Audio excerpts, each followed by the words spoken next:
Hey guys. Hello, hello. Hey Wardable. Hey Lucky Lucas. Hey Ramgoth. Hey Reggie Turbo.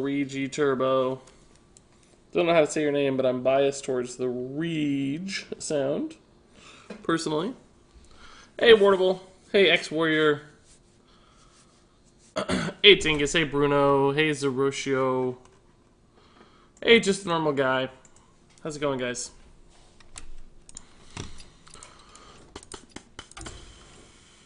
Hey, Pejko Lord. Hey, Patrick Biceps. Hey, Carvin. Hey, Wolf Poops. Hey, Captain Tars.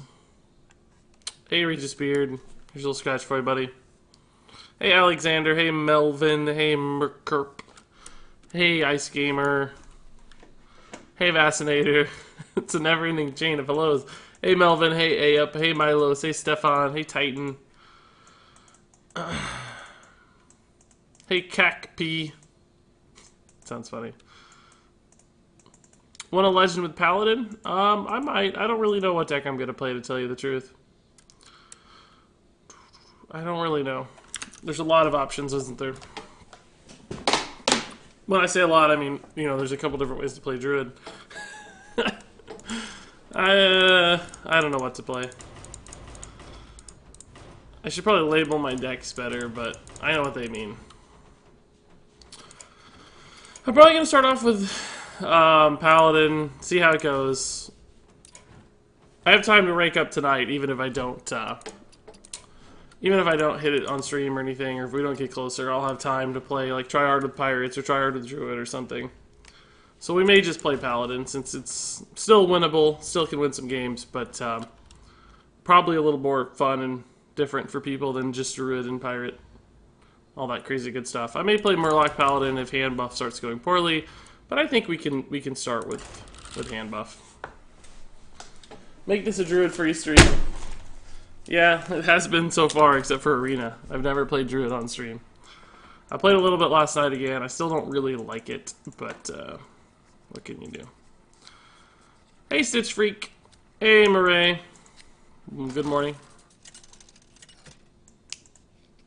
Zeroshio has been playing Control Mage. That sounds fun. Paladin would be nice. I will fight with honor. Yeah, we'll play Paladin for now. I don't know if this deck's good enough against Druid, but we'll see. You've got 30k total views now and a 20% follow per view. Great job. Cool. Nice stats. Just know that those aren't necessarily... Those don't necessarily extrapolate that way because of... guys, have fun. I gotta clean my glasses. I don't want you to see my face. I'm ashamed. This is my shame face. Just because I've got a lot of follows from YouTube, and views, too, of course, are not per person. Right, a view is not a person. A view is a view. So it can be a little off.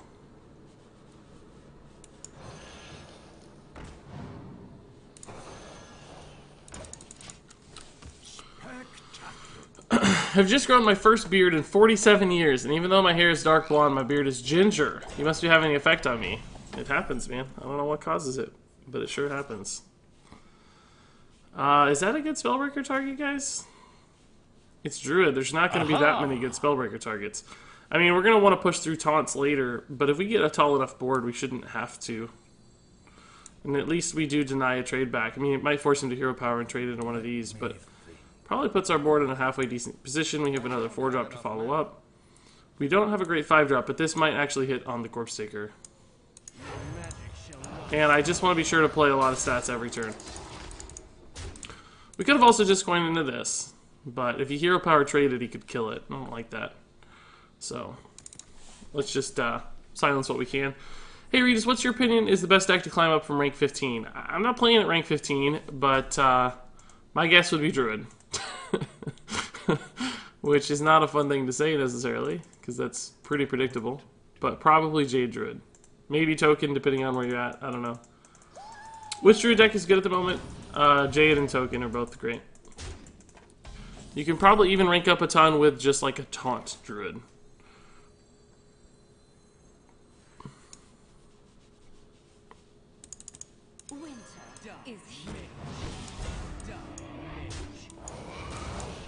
We'll take the trades that make sense for us. It puts us on swipe pretty poorly, but not really poorly because that has 2 health. So if he wants to swipe, he has to like either swipe this, which isn't very good, or trade and then swipe this, which leaves us with a 4-1. Swipe ends up not being that terrible against us. Or terrible for us, I should say.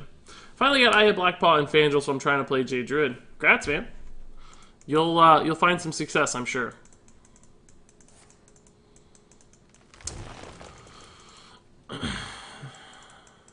I like your streams. Well done. Hope you make it to legend. Thank you, Sky Jamie. I appreciate the kind words. It's awesome. Aha! Regis, I tried playing Curator Paladin with Murloc Opener. Sounds awesome, dude. Good list, sounds like. Okay, can work with that. This hand doesn't ever feel great, does it? I mean, we don't really need the Chill Blade. Rowling Blade doesn't accomplish much on the board. I think I'm going to play the Chill Blade just because it means something is more likely to survive. For instance, if he top decks a Swipe, and we play a Rowling Blade Hero Power, our board is dead, and we don't get to hit the Spike Wrist Steed. But if we play this, there's a slightly higher chance our board survives. I mean, he might still swipe Hero Power, that sort of stuff, but, I mean, I guess we could go for Stonehill just for the ultimate potential defensive nature and almost guarantee the Spike Ridge. Maybe I like that better. We don't need the 3 damage or the lifesteal. I mean, the 3 damage would always be nice. Actually, I think we're going to go ahead and take the Frostwolf Grunt, guys, just to play it right now. I know that the Saronite's a better minion in general, but the next 2 turns, as long as we have him... Oh, but that's really bad against Primordial Drake. So is Hero Power, though. And it's not like either of these are super value plays. I'm just going to take this. Primordial Drake we have a natural answer to, so... That'll be fine. We won't even have to Spike Ridge, we'll just Black Knight. And we'll still have 2 minions on board too, right? So I'm okay with Primordial Drake, I think. So I like this play the best. Why can't we see your cursor? That happened earlier. Hold up, I don't know. Let me see if I can figure that out, because I don't like that. I don't know why that's happening. Show mouse. Did that fix it? Looks like a normal mouse to me, though. Do you guys see, like, the eyeball cursor? Like, the normal cursor? Is that what you see? So we did have the swipe. And the Jade Behemoth. Interesting. Black Knight's still pretty solid here. He's almost out of cards. At this point, Bone Marrow allows me to push through... Well, not at this... Well, yeah, at this point. We'll be at 7. Bone Marrow would allow me to push through a Primordial Drake. Do you see it now? The cursor? Josh Kappaface. Nice memory, dude. That's sad. Same story, though. We can push through it with Bone Mare. It's not as fun, but we can do it. Kel'Theth right on time.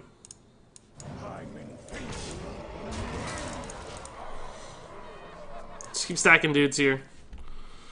We might actually Spike Ridge into Kel'Theth instead of Bone Mare again. It just depends on the board, right? Let's just see what the board looks like. Wow, the Grime Street, dude. I don't think that's that good in his deck, though. He probably has mostly spells in hand and stuff. And I'm glad he didn't get, like, a board clear, because we're going to win the board here in a second. He has to take this trade. If he takes this trade, we're in a good spot, because that's so much damage. Aha! He might want to because of this, but I don't think it'd be very, very wise. That did hit a minion. But how many minions could it hit total, right? It just can't hit that many. Take this up to 3, doesn't really help. So we'll probably just have to Spike Ridge Steed this. It goes up to 11 health. He probably can't kill it very easily. And then we'll play Kel'Theth, so every future draw is bonkers. And just go face for 8. As long as we can keep minions alive and stacking, we're going to be in a good spot. I'm hoping that this is just like a Jade Spirit or something that doesn't really affect from the Grime Street buff, and that we can just kind of overwhelm here, because we have 6 direct damage in hand, a lot on the board still. This is a good play still, even with Hero Power.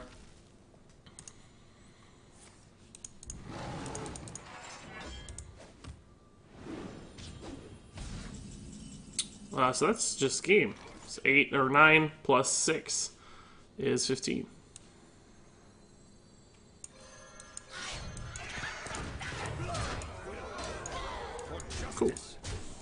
Easy. So you guys saw the cursor, right? I feel like nobody said anything about the cursor. Did I miss it? Did I miss the cursor? It's normal. We see it now. Okay, cool. Good. Nice. You guys did say it. I just missed it. My mistake. Hey, that's a good win, guys. Good win against Druid. He didn't hit a lot of ramp, and he didn't hit Ultimate Infestation, so we won the game. That's kind of how it works, right?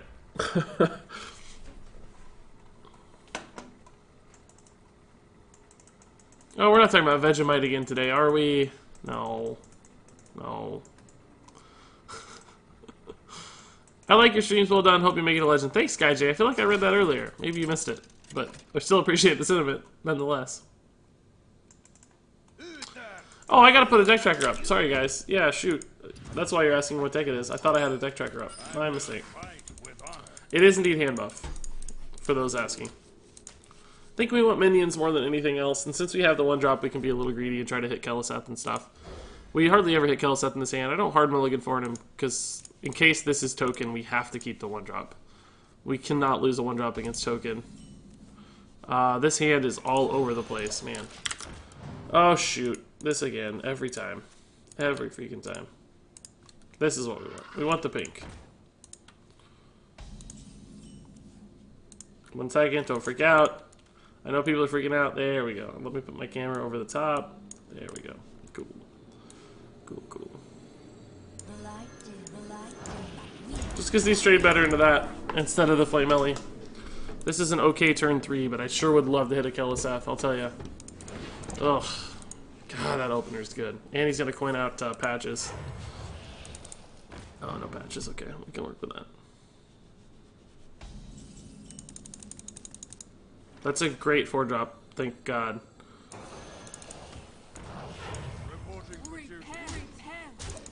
He made a really interesting play. He didn't trade here because he knew we had 3 damage on board, which allow us to trade back into it pretty cleanly. Pretty smart read. He might have another Mark of Yasharaj or something he's going to stack on this. Looks like no. 50% of games against Druid pretty much sums up Druid Stone at the moment. Yeah, that's exactly what I'm seeing. It's not really a exaggeration at this point. It's all freaking Druids. Man, Elder Peacekeeper saves me 1 health if I trade into that, which doesn't feel very good. So I think we'll just hope this Corpse Staker does some work. And we'll clear as much as we can because it is Token Druid and they benefit from minions on board a lot. This is a great answer against a Bittertide Hydra, but if he goes for Living Mana, we don't have a way to kill that or deal with it, other than just taunt through it, right? I mean, we might be able to pretty successfully taunt through it. Does he commit to the hero power? Here's the question to get the kill. I don't know. And the other question is, do we draw a card to play? It's almost impossible that we draw... Well, no, we have a lot of 6 and 7 drops. We could easily draw a non-playable card. Obviously, Grime Street Enforcer is our best pick, though. That's the card we want. That's not too bad. It's not a threat.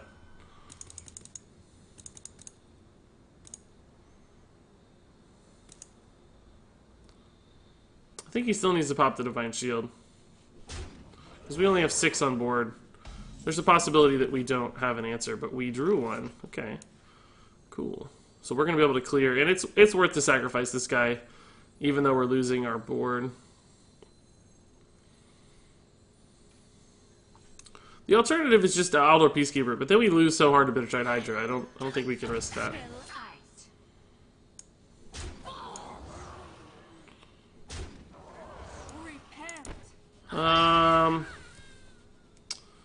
It's not like we're going to heal these. I don't know that we need the taunt necessarily. Is the taunt better for any specific reason?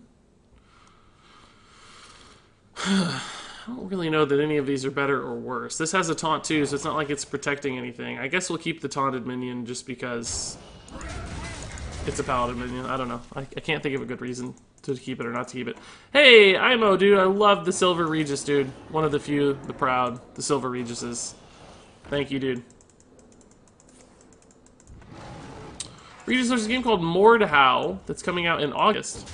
But the alpha is 2 weeks from now, and I'm going to try it. Have you heard about it? No, is it a card game?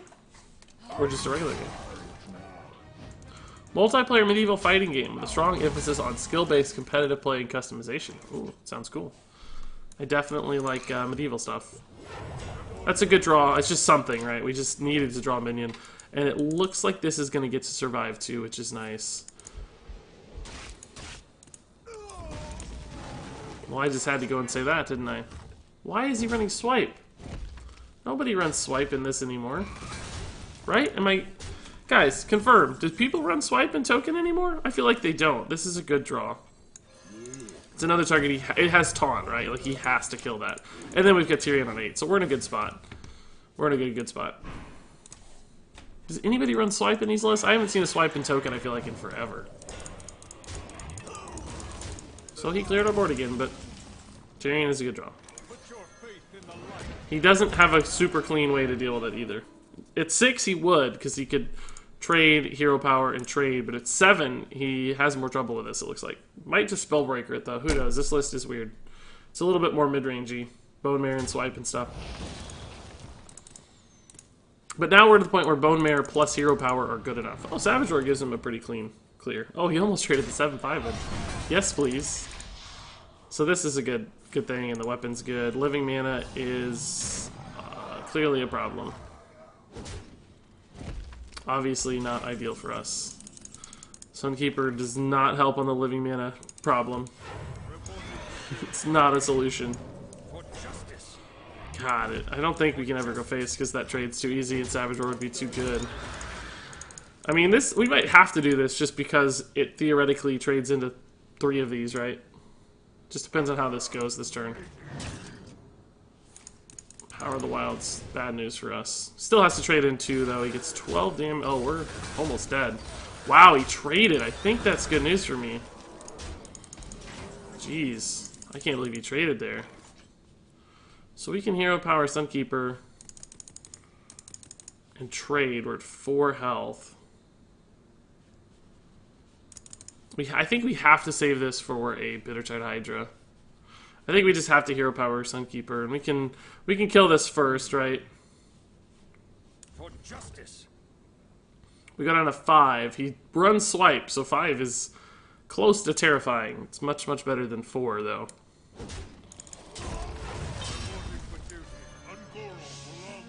Thankfully, he already buffed, though, so I don't feel so bad about that.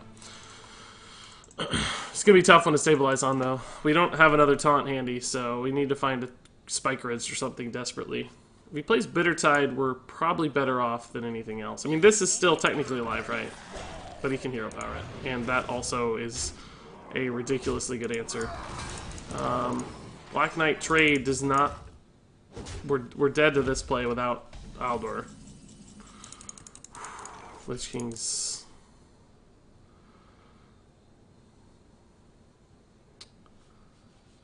we might just have to Lich King next turn, guys. We might have to Black Knight and trade and Aldor this. Because if I Lich King right now, he gets to trade in these 2 4/4s, and I don't get to do anything to the board. He does 2 to the face. So I'm at 1 health, functionally, if I play the Lich King, right? If I Black Knight and trade in Aldor, I'm at 2 health, functionally, because he has 1 damage here and 1 damage here. I think I have to Black Knight in Aldor, and we can Lich King next turn and maybe stabilize, because if he top decks some junk card, like if he top decks Mark of the Lotus, for instance, then suddenly we're in a position to win with the Lich King on board, and a pretty solid board of dudes, and we'll have some form of stabilization. So basically we're putting him on 1 draw. If he gets like Savage Roar, or Swipe, or Mark of the Lotus is not enough damage, it leaves me at 1 health, right? So... it just depends on what he hits here. It's not Savage Roar, obviously. It might just be a junk card. Okay, so this is the only hope we have right now. I might even should have put face here. How much damage do I have? 12, 16, 17, 20. No, so I didn't need to go face. That's good news. Okay. That's useless. I can kill a 1 health guy. That's a 1 health guy. Hydra we don't care about, so it looks like we win. Cool. Woo! Woo! This one was scary, dudes. Let me double check that math, otherwise we're going to screw ourselves. That's 12, 16, 17, 20. Okay. 12, 16, 17, 20. Being super sure here.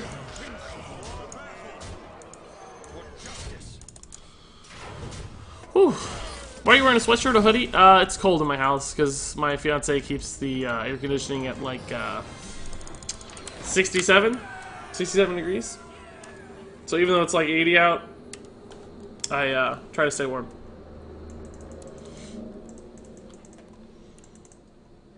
Watching you whilst eating and doing homework. Awesome mustache. I wish I had an awesome mustache. My mustache is just kind of there. Doesn't really do a lot. Hey, Gospel Enough, man, it's going well. Sorry, guys, I'm falling behind chat a little bit. I got into that game quite a bit, and I probably will get into future games too, because we're getting pretty close to high ranks here. So I think I'm gonna probably end up discussing gameplay a little more than normal. So if today's not a super engaging stream, that's why. See you, Mighty Ride, dude. Thanks for stopping by. Appreciate it. Ooh, this is a good pirate hand. Ooh, Aha! that's a good pirate hand, guys. Nice legend player. Oh, sorry about that. Already read that.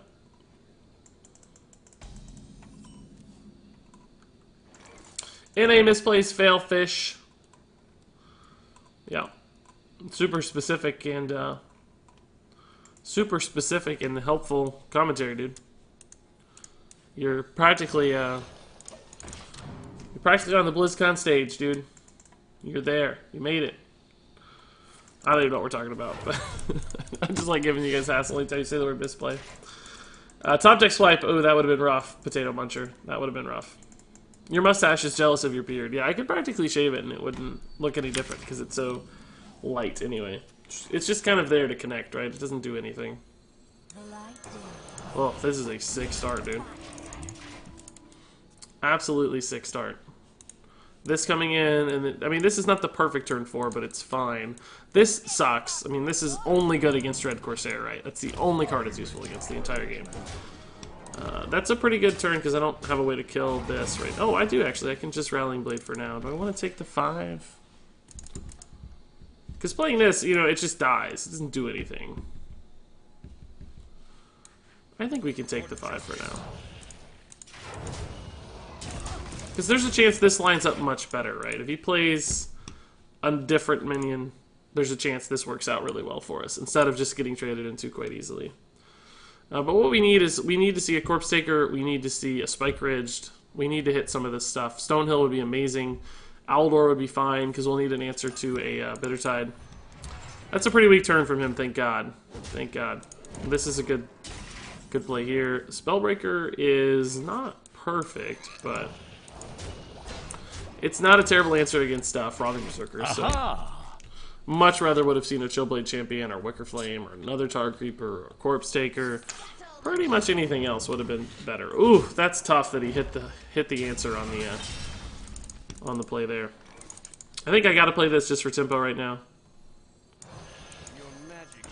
And unfortunately I have to kill this pirate. It hurts a little bit, but we've taken 10 damage just from trades, which is not nice. But if we have a board, then Bone Mare becomes very relevant. Spikered Seed's best draw on the deck without question right now. Beyond that, probably Corpse Taker. And Aldor might be necessary depending on what he plays here. Oh god, we definitely need a Spike Ridge. Jeez Louise. Tyrion's too slow. Playing this because that's the most health for the Bone Mare later. We may not be alive though, we may just be dead. It's completely easy for him to do 6 damage. Totally easy. Heroic Strike plus Kor'kron. He has so many cards in hand.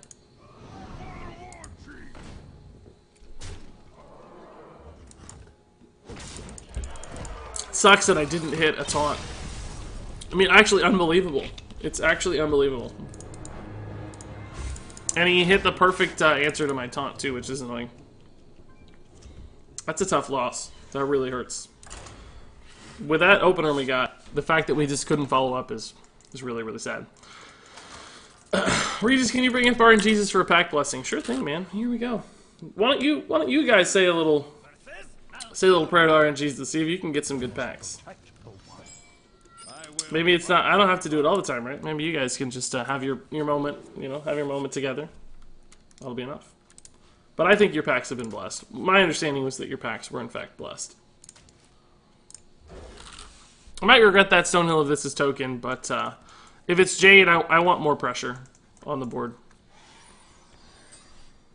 Regis called it? Yeah, I'm pretty good at calling the worst possible scenarios. That's kind of a theme around here. I despise Pirate Warrior. I feel like Pirate Warriors are the only thing bringing balance to the ladder right now, because they're killing druids pretty often. Although I played a little Pirate Warrior last night, and it's not that great against druid, honestly. It can have some troubles against druid itself. These cards are, I think, the most important cards in this matchup, so I'm kind of hesitant to use the coin. Just because I know that if I can coin out these cards faster, I'm going to win the game faster. But they're right next to each other, too, so the coin is like, eh. But I kind of just want to reinforce. Although, Rallying Blade and this are both 3-drops. This is a 4-drop. We don't have a 5-drop yet, but by God, we're going to find one. So, I guess we'll just play the target. It's clearly Druid, or Jade, not Token. Pretty upsetting that silencing a minion doesn't also silence its tag, denying synergies. Yeah, that is interesting. I mean, it's never been that way, so it's not like we should expect that, but that would be a cool interaction, I think. This makes the Rallying Blade considerably better, if it works. It doesn't add quite as much damage as this, but we can still play on curve this way. And this kind of gives me a 5-drop if I want, because I can do this on 4 and this on 5. Or this on 4, and this on 4 at 5. Which, you know, we'd float a mana, but... Lyra, Silence, Lethal, hey now. What? It's Big Druid!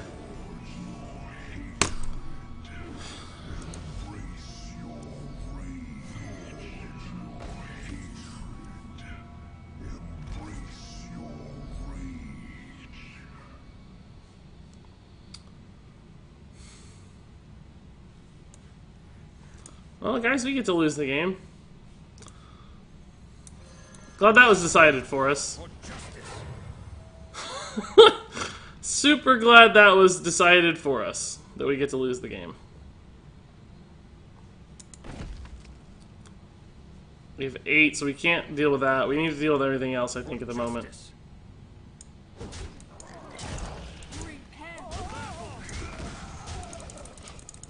We might be able to kill it next turn, but will it be too late is the question, right? Will it be too late?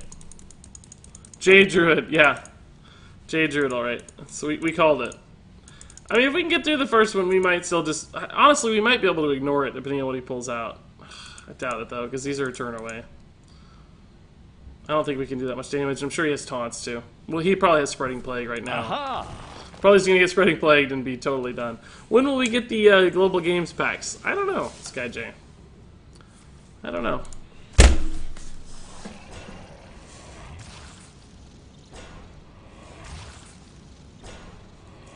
Not only Spreading Plague, but Nourish, Innervate Spreading Plague, guys.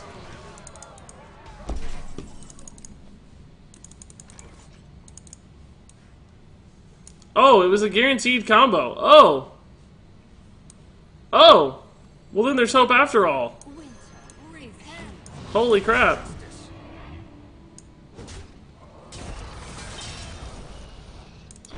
I need a minion to live really badly, so I'm actually going to keep some of these 2 health guys at 2 health. Because I really need to hit a Spikers to win this game. What are your thoughts on the song It's Everyday Bro? I've never heard it, but I know that that's a Jake Paul song by watching H3H3. By watching Ethan and Hila, but I don't know anything else about it, so I can't really say. Did the championship end? I don't follow the tournaments. Yeah, it did. Indeed it did. Regis, just stop saying what the opponent has. Guys, I'll be honest with you. I was playing quite a bit of Hearthstone last night, and as rare as it is, I got super triggered last night. I got really, really mad at Hearthstone last night. It's taking everything in my power to be here right now. It's very rare, but I really was not having much fun playing last night. Which I can't say happens very often to me. So it's Jade's, but apparently he only runs the Jade stuff that's not attached to a minion. That's what we're seeing right now, because he's not summoning any other cards. It's like the greediest form of Jade. Let's see, how much health will that have? That'll go to 8. We trade, it'll go down to 7. So it doesn't really matter which one I give it to, right? This goes to 7. He trades, same difference. So I'm probably better off giving it to this one so that this one has some extra health separate and can make a trade. Which makes it more likely that the Bone Mare survives here. I don't really need to kill those either, though, because I'm going to have the 2/6 on the other half of this. Assuming he doesn't Spellbreaker it. If he... Oh, he can't run Spellbreaker because he doesn't have other minion. He's going for the guaranteed. Hey, Regis, how's your day going? It was going pretty well. Oh, my God. It's going pretty well until this started happening, basically. I can sum it up as such. Oh, you're joking. You have got to be joking.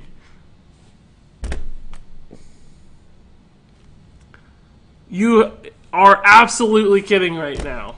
Aha! Why didn't he make plays?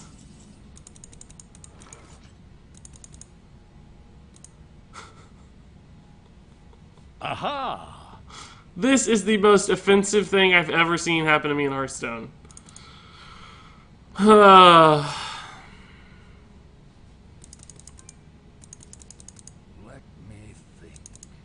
Absolutely the most offensive thing I've ever seen happen to me in Hearthstone.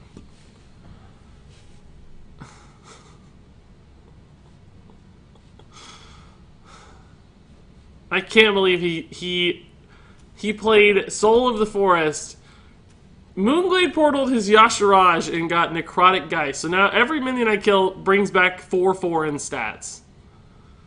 Unfreaking believable. I don't know what to do either. There's no good plays. I think I actually have to Aldor the Yashiraj. Although it's not any good because I don't have any other thing to do with it. Maybe I just do this first. This might leave me dead to the board. I don't even know. I don't think so, but it might. It's awful. I think I can do this next turn and maybe live. I don't know. I don't think there's any good. I don't think it matters. I'm so triggered I don't even care. Well, now I kind of wish I hadn't buffed that. Oh, well, he's still not going to suicide those. How much damage does he have? 8, 10, 12, 13. Lich King doesn't help, but this is an okay play.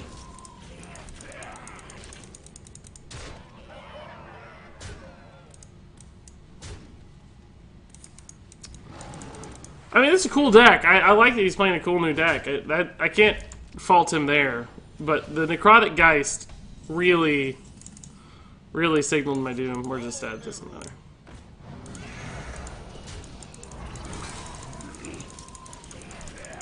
Trying to end the game, guys. Clearly not the best place. Welcome. Clearly not the best place. Make some room by the hearth, won't ya? Hey, FBot10S, man, thanks for the Twitch Prime subscription. The only thing that's keeping me sane right now in the Druid train, currently riding. So thank you, dude. Welcome, welcome. I appreciate the support.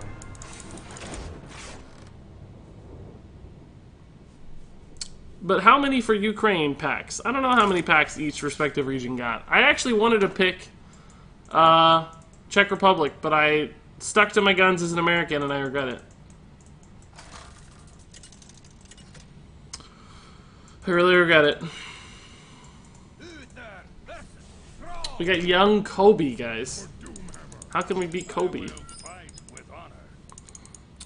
How can we beat Kobe? I'm in a full mulligan here for Keleseth. You never see him. He's never been here. Makes me sad. 3-drop police in town. Hey, good luck for Legend. Thanks, dude. Boys, make some room by the hearth, won't ya? Hey, 7Hamoud92, man. Thank you for the $5 sub, 7Hamoud, dude. That's really, really awesome, man. Appreciate the support. Welcome, welcome. And both of you guys should stay tuned. Both the new subs, Twitch subs, should stay tuned to their Twitch Whispers over the next day or so. I'll send you guys some details on being a sub. Also, on that note, I think that puts me at 240 subscribers. And I think the all-time record for Twitch subscribers is 241. So really close to our all-time high. And of course, I don't think this will happen today. But if we do get to 250 subscribers, I will be doing another Twitch subscriber giveaway. Where I give away all my subscribers. No. So I give away a $20 Battle.net gift card. But again, I don't think that'll happen today, so And who knows when it'll happen. If it doesn't happen today, it might take a while because some subs might roll off. It's you never really know when that's going to work out for you. I guess I'll just go ahead and Stonehill here. It trades so well into that. Normally you'd want to play the Tar Creeper here, but this kind of does the job.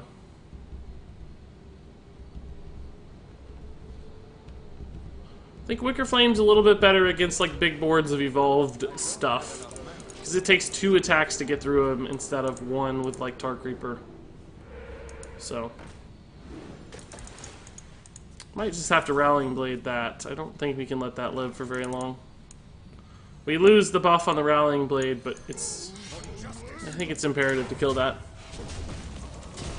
Merkurt1207 says, I still haven't gotten a message. Let me see. Indeed you haven't. When did you sub?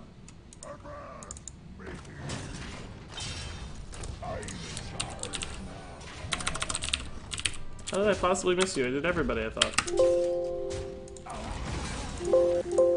Merkurt, when did you sub? Was it really, really recently? What just happened? Man. Bloodsail Corsair. Such a good card. Subbed a week ago. I'll check, Merkurt. I'm not really sure. Here, let me just, let me send you a link to the Twitch subscriber Discord real fast regardless.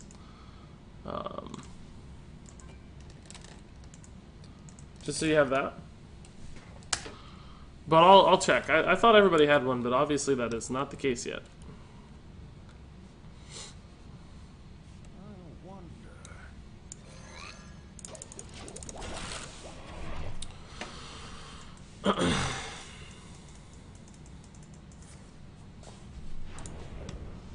Okay. Aha! Yeah, everything's just been a tad off curve, guys. Just a little bit off curve. Wicker Flame Hero Power's okay. Corpse Taker also dies to the board, so this might as well be just as good as Corpse Taker. Fortunately, he can full clear, which denies me the Spike Ridge, so we'll have to do a 6-mana play next turn. Hey, Regis Gilman, Bolvar works pretty good in this deck, and more important, it's fun. Yeah, I played a Bolvar-ish deck before. I'm still not sure I love this list. It's more fun than Druid, or Pirates, or Murlocs. All stuff we've seen 1,000 times, which is one thing I like about it for sure.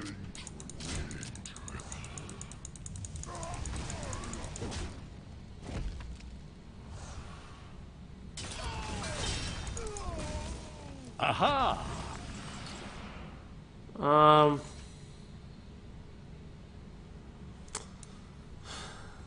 Necrotic Geist everywhere. I mean, ultimately, that's actually a pretty solid result for us. That could have gone a lot worse, but I have to charge kill this Necrotic Geist. I can't let him get tons of value off that. I guess we could silence it, but I don't think that's any better. The 5/3 is also rather terrifying, so. In the scheme of things, that's not the worst, though. Necrotic Geist is OP. Well, I never thought that until today, but maybe so. This is a solid turn 7 play. We can debuff that guy. It might punish him as much as me. Oh, God. Let's see what we debuff now.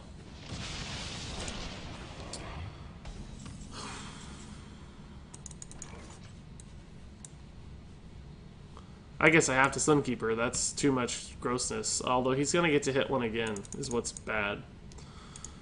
We could just try to tank through it. Corpse Taker into Aldor, and then Hero Power, Sunkeeper next turn, maybe. But if he plays a bunch of small stuff, it's not going to help me. It's going to be the same story. It's like I'm just going to buff his small stuff. I mean, his Jades are going to be, what, 3/3 at least? So that won't buff the Jades. I'll get a 3/3 out of it. We can stall for a while as long as I live for now. I mean, maybe just Corpse Taker Aldor's fine. The Corpse Taker doesn't trade into much, though.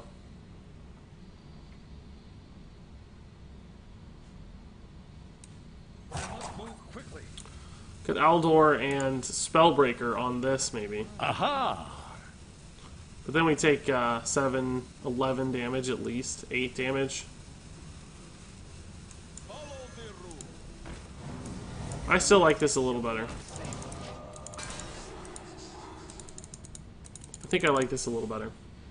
Crypt just made a video about Necrotic Ice being pretty good. Oh, cool. Ugh. Oh, we're dead anyway.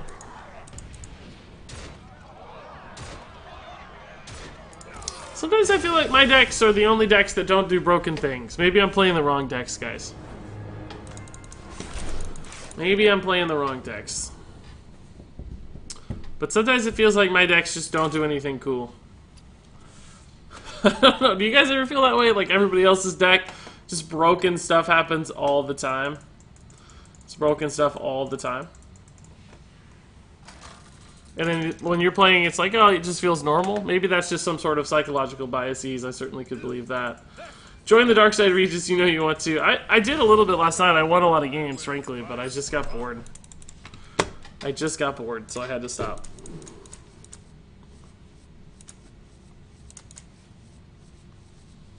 Coin, 3, 3. We need a 2 and a 4. I mean, if we keep this, we kind of abandon Kel'Thuzad is the problem. I think we can hit that later. Maybe we just keep the Tar Creeper as guarantee that we're not totally dead to Murlocs in the early game and try to hit our early curve. I think we have to be a little greedier. Kel'Thuzad! Yay, it worked. Perfect curve. Nice. I might even coin the Kel'Thuzad here. It's much better against Tidecaller. Okay. No Tidecaller, so... But also, if I don't coin it, I kind of miss out on the opportunity to...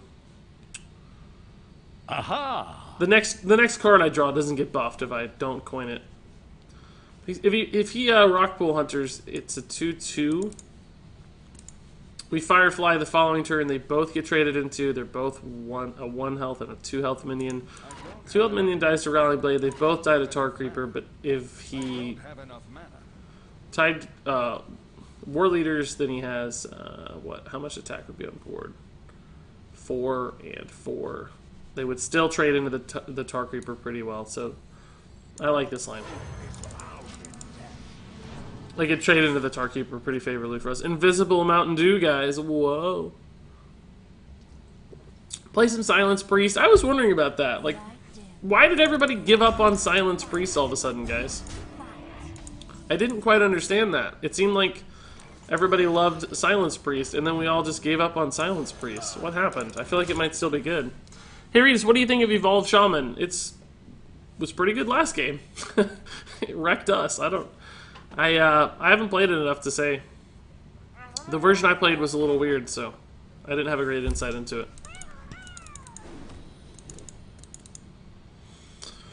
This wide board, man.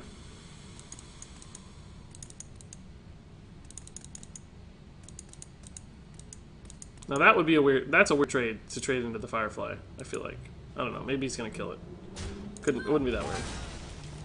That's more sensible, I think. Looks like I'm going to be able to hit a Rallying Blade on the Tidecaller either way, so that's good news. And I think I need to. It just gets too gross. And this would just die to a War Leader way too easily. Like, War Leader's still great here because they take a ton of damage, but we have an answer to it and we can stabilize behind this stuff. This is turning into a decent hand. Halfway decent hand. That's a good card to see against Paladin. Obviously. Man, Tar Creeper is arguably better than the Corpse Taker here just because that 1/1 is going to challenge the Divine Shield really well. But it's turn 5. Like, what's he going to do? He might want to play a Megasaur or a War Leader, that kind of stuff. I don't think he has a War Leader, though. He would have done it this turn. We're still going to play this, even though it doesn't contest incredibly well. Just because it's on curve. Next turn I can Tar Creeper and Hero Power. Can I ask which game is Zool from? Yeah, Zool's from Diablo. Like Diablo 2, I guess. He's the Necromancer. Zool's one of my favorite heroes in Heroes of the Storm, by the way. I love playing Zool. Gross. Oh, I wish I could cast that, man. Aha. Wish I could cast that. Yeah, I think Tar Creeper Hero Power is fine. Just to play on Curve. Finch is horrifying, but we should be able to deal with whatever he pulls. If he can even... He has to activate it first. Spike Ridge does the job, but then we get a good silence on the Spike Ridge, so I don't even mind if that happens. Hopefully he doesn't hit the War Leader, but it wouldn't matter too much. Blessing of Kings also does the trick. What he pulls here will determine whether I Spellblade or not. We might be able to get by with a Spike Ridged as well. Okay, so that's not so bad, right? He didn't get like buff value out of it, which is nice. I think we probably still Spellbreaker. Trade into this guy, maybe. Hero Power. Just to remove the stats. It removes 4 attack, right? And we play a 5/4, which is nice. Although, God, we kind of need to save this for the Spike Ridge Steed. Maybe we just Chillblade Champion that and trade here and Hero Power. Leaves me with what? A 3/3 and a 1/1.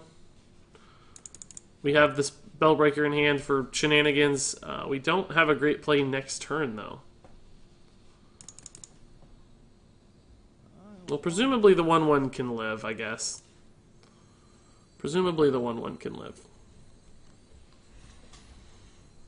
Hey, Regis, what's your opinion about Frostlich Jaina? She's better than I expected her to be.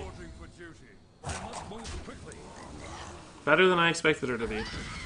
And I will take this trade, by the way. It might seem like you could just hold, but because of the way he can buff Murlocs and stuff, the more we can take Murlocs off the board, the better, I think. Maybe I could have just traded into that one. Left the other two. That's a line as well. So that sucks because it means he can full clear. God, man. I need a Rowling Blade stat.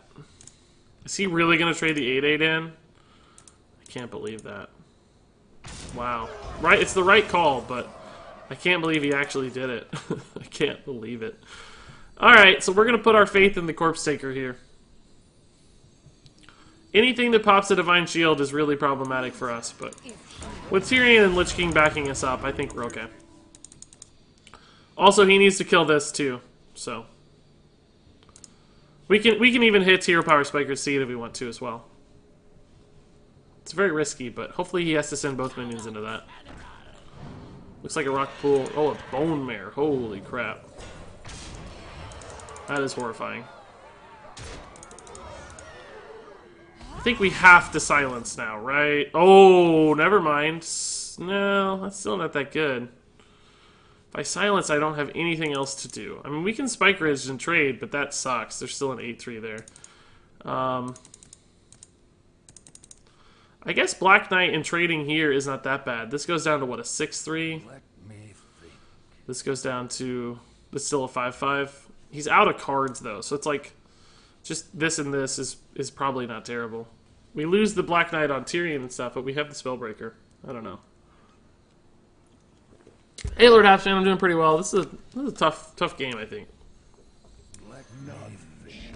Or this is not buffed, right? This is only buffed from the War Leader. Yeah, okay. I think that's right then.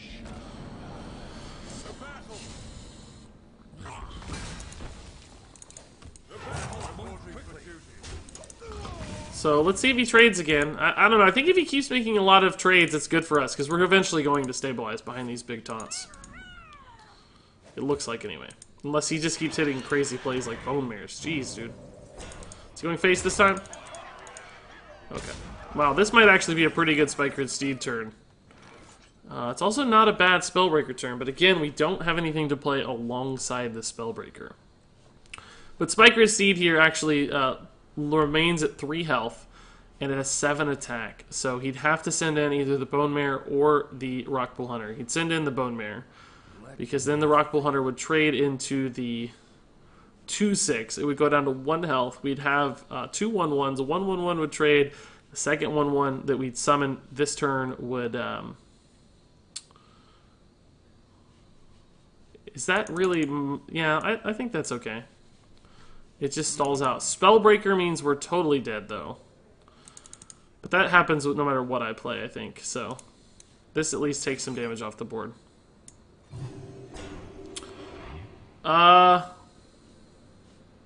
Okay. Or for some reason, I thought that killed that, but I guess not. That's only 8 damage. Oh, I did it again. I did it again where I thought I gave that extra health, but I didn't. I don't know why I keep doing that, guys. Why do I do that? No one in chat said a word. I blame you guys. I hold you completely responsible. This is like the 3rd time in my life I've thought Spellbreak or thought a Spiker's Steed trade killed something and it didn't. It's not even close. I honestly thought the 1/1 was going to be alive too. For some reason, I thought that was going to go to 9 attack. Jamie. I mean, I still think it's a fine play, but it makes all the trading a lot more awkward now. Maybe we should have Spellbreakered. I don't know. It just puts so many stats on the board for him to piece through. Trade. Trade. This trades. This is at 2 health. He gets to trade here. We'll have to Spike Ridge again into something. I need a Consecration now because of that. 2 + 3 = 6. Yeah, basically the exact same story. He has to trade in one of these to protect the 9/2. I don't run Consecration, so sort of doomed here. Sunkeeper would be amazing. Spike Ridge trade is not particularly graceful. Tyrion is sort of bad.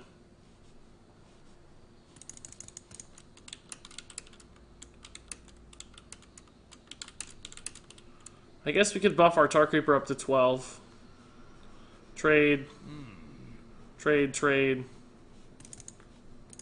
Yeah, buffing the Tar Creeper up to 12 might work. Silencing this and playing a Tar Creeper is... Oh, actually, we can buff the Spellbreaker now. Silence this and buff the Spellbreaker. Goes up to 10 health. He has 6 and 5. Let me think.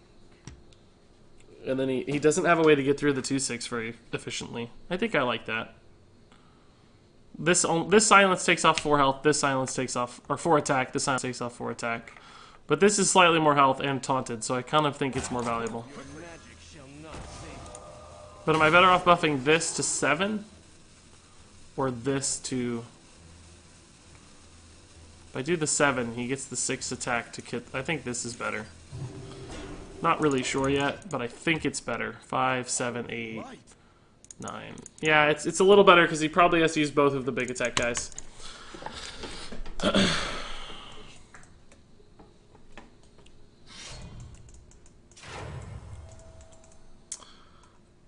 Oh god, I forgot about the face. Oh, come on, guys.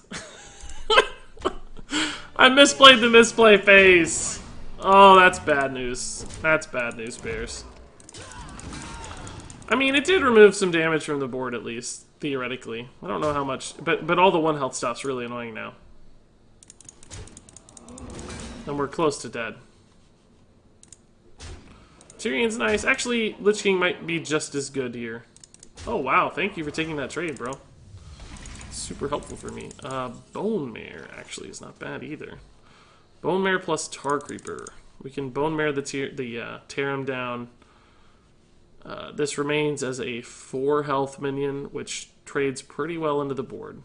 This is 6, so it trades into 2 of them. So this trades into 2. Okay, so he has a total of, let's see, after we make that trade, he has a total of 9, 18 damage. We would have, oh no, one of these is, oh no, that's still there because we're trading. So we would have a total of 4, which would eat 2 of these guys. They would eat 2. And the 6 would eat the other 2. So he'd have 6 damage remaining for lethal. So that actually sucks, because we're dead. Does Tyrion buy me a little more health? He eats, Aha! This trade would eat 4 things. This would eat 4 things. So Tyrion does the same.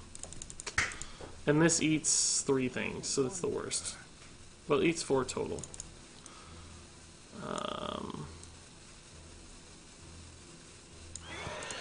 I think this is still the best, but maybe not. I think we're dead. I think we're dead. Unless he doesn't see it. He could have made the Wicker Flame 4/4. Oh, did he misplay the Wicker Flame? Oh, that's gotta be game. Too much damage there.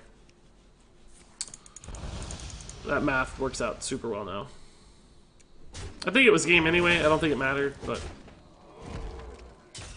He Kind of looked like he was going to miss lethal there for a second. No, okay, good. Good for him. I think I could have won that game, probably. I think that was a winnable game, guys. Aha! I don't think I played that perfectly. There was the math scenario. I don't remember the turn well enough that the math necessarily cost me the game.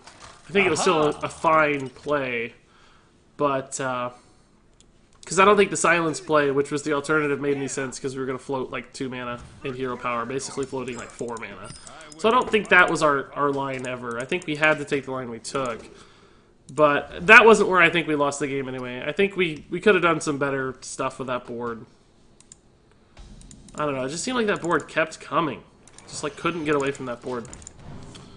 Just pop Consecration into the deck to deal with aggro. That might be the answer. I mean, it's one of those cards where it's like when you draw it at the right time, it's great. When you draw it at the wrong time, you feel like you've just played a dead card. But because this is such a minion-based deck, right?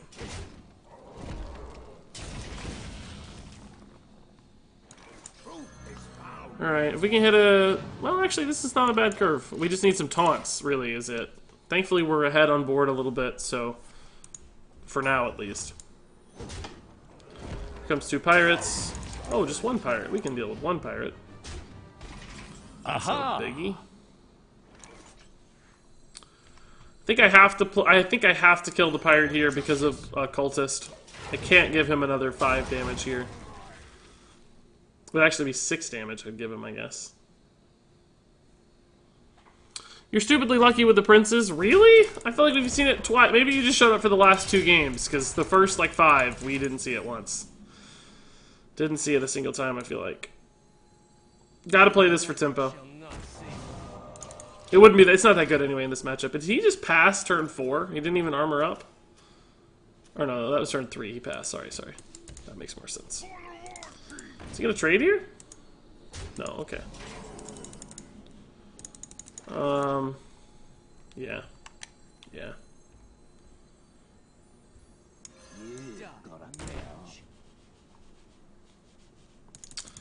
I don't think I can go to 16.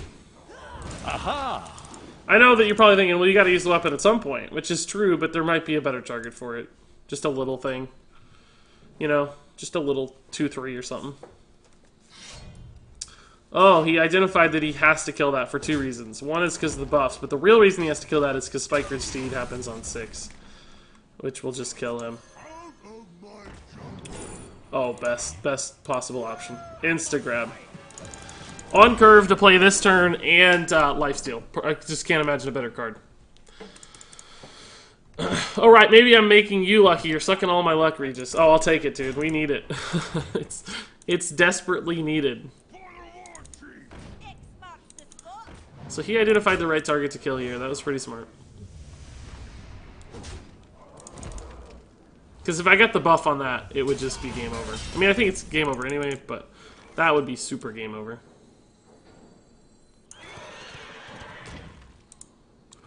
See, this goes up to 10, so if I trade it here, I might have to face tank that just to keep this taunt alive.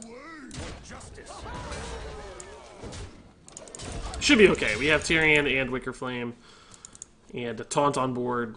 17's actually not that low anyway. We might play Tyrion next turn. Or actually probably just play Lich King next turn. Because the Lich King card getting it sooner rather than later is pretty nice.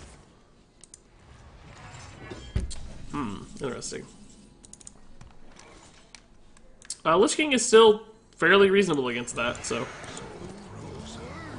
Maybe I should have just done 14 to face, but we have lethal represented on board regardless. Oh, that's perfect. Flexibility of the heal or the damage. Really nice. That's how that last pirate game we lost should have gone, right there. That's how it should have gone. Wicker and Flame Elemental. I don't know when you're talking about, but... we did alright. Schizo Audio. Hunter. Oh boy, Hunter. Who even knows what to make of that? Man, guys, do I forget? Do I just give up on the Keleseth plan and just play the amazing curve? I think so. This is such a good curve. Probably particularly good against Hunter because Divine Shield can give him a lot of trouble. Maybe we'll hit Keleseth anyway because we're ballers, but we didn't. That's okay. But this into coin this is probably good, depending on what's on board. It's like alley cats and stuff. It'll look great. I think that's a nice card to have around for high main. High main's always a threat. I hate Potion of Madness the most. The card enrages me. Oh, really? What an interesting card to anger someone. I'm not saying that's an invalid opinion. I wouldn't think of that as a card that traditionally would make somebody upset. Wicker Flame actually here might look the best, because we can just go ahead and pop that and set up the Wicker Flame trade. On turn 3, he might kill Wicker Flame with a bow, but that's okay. I don't mind that. We'll follow up with the Stonehill, which denies the bow pretty well. He also could Animal Companion, but it wouldn't help much. I mean, Huffer would go face a little bit. Or no, Huffer would have to trade, so even that would be fine. I think Wicker Flame's the best answer here. Gonna go ahead and pop it just for shenanigans. He might Crackling Razor Maul it still and get like a +1/+1 or some extra health or whatever, but that still doesn't contest the Wicker Flame. There's the Eaglehorn Bow plan. Deal.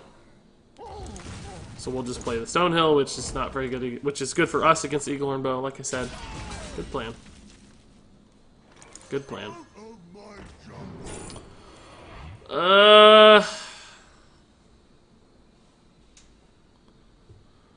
I mean, Sunkeeper's great, right? Let's see. What do we have for curve? We have turn 4. We can piece together a turn 5. We don't have a turn 6, but we're going to draw 2 more cards by then. I kind of think Tyrion's the better bet here. I mean, if he has a wide board of stuff, Sunkeeper's not going to do that much work. It's decent against high main. I have an answer against high main, though. Although I might have a decent board of stuff. Maybe I just take the Sunkeeper because it's safer. Still a great card.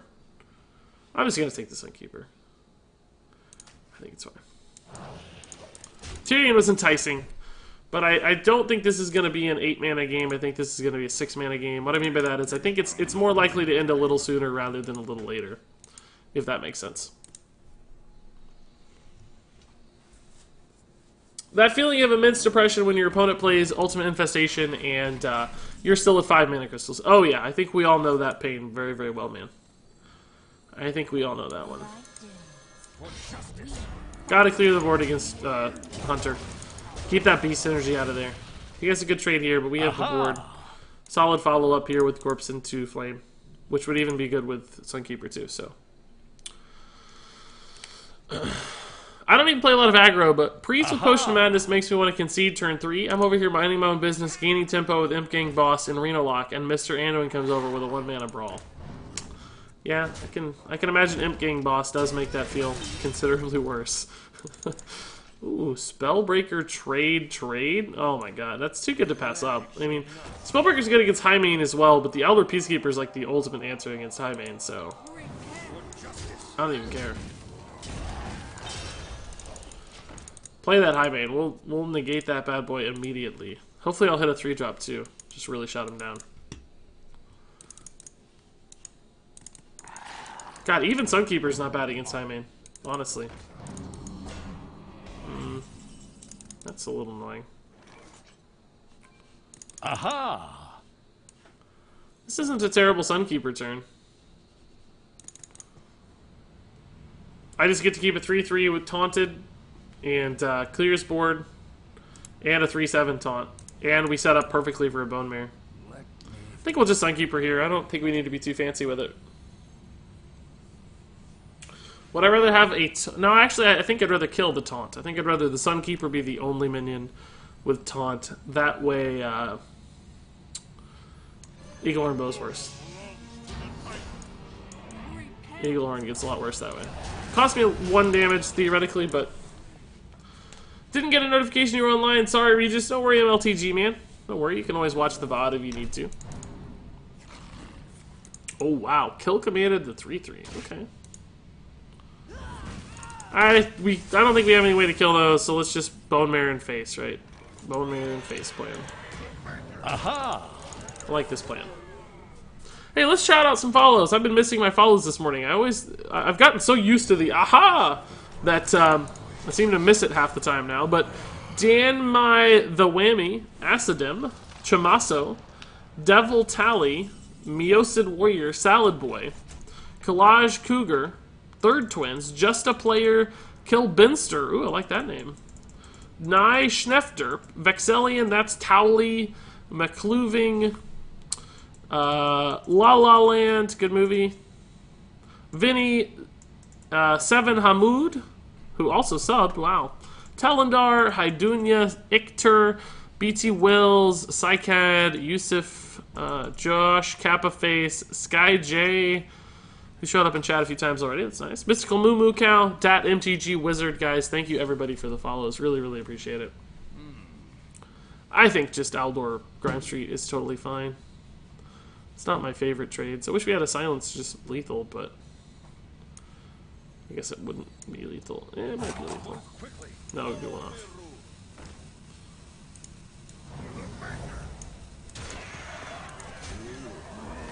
Not quite as good of as a high main there as far as the Aldor target, but if he plays high main now, he's just dead, so shouldn't matter.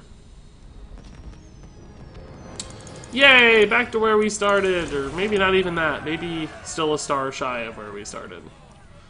I don't remember, but well, look what happened. We stopped playing druids, guys. We won some games. What do you know?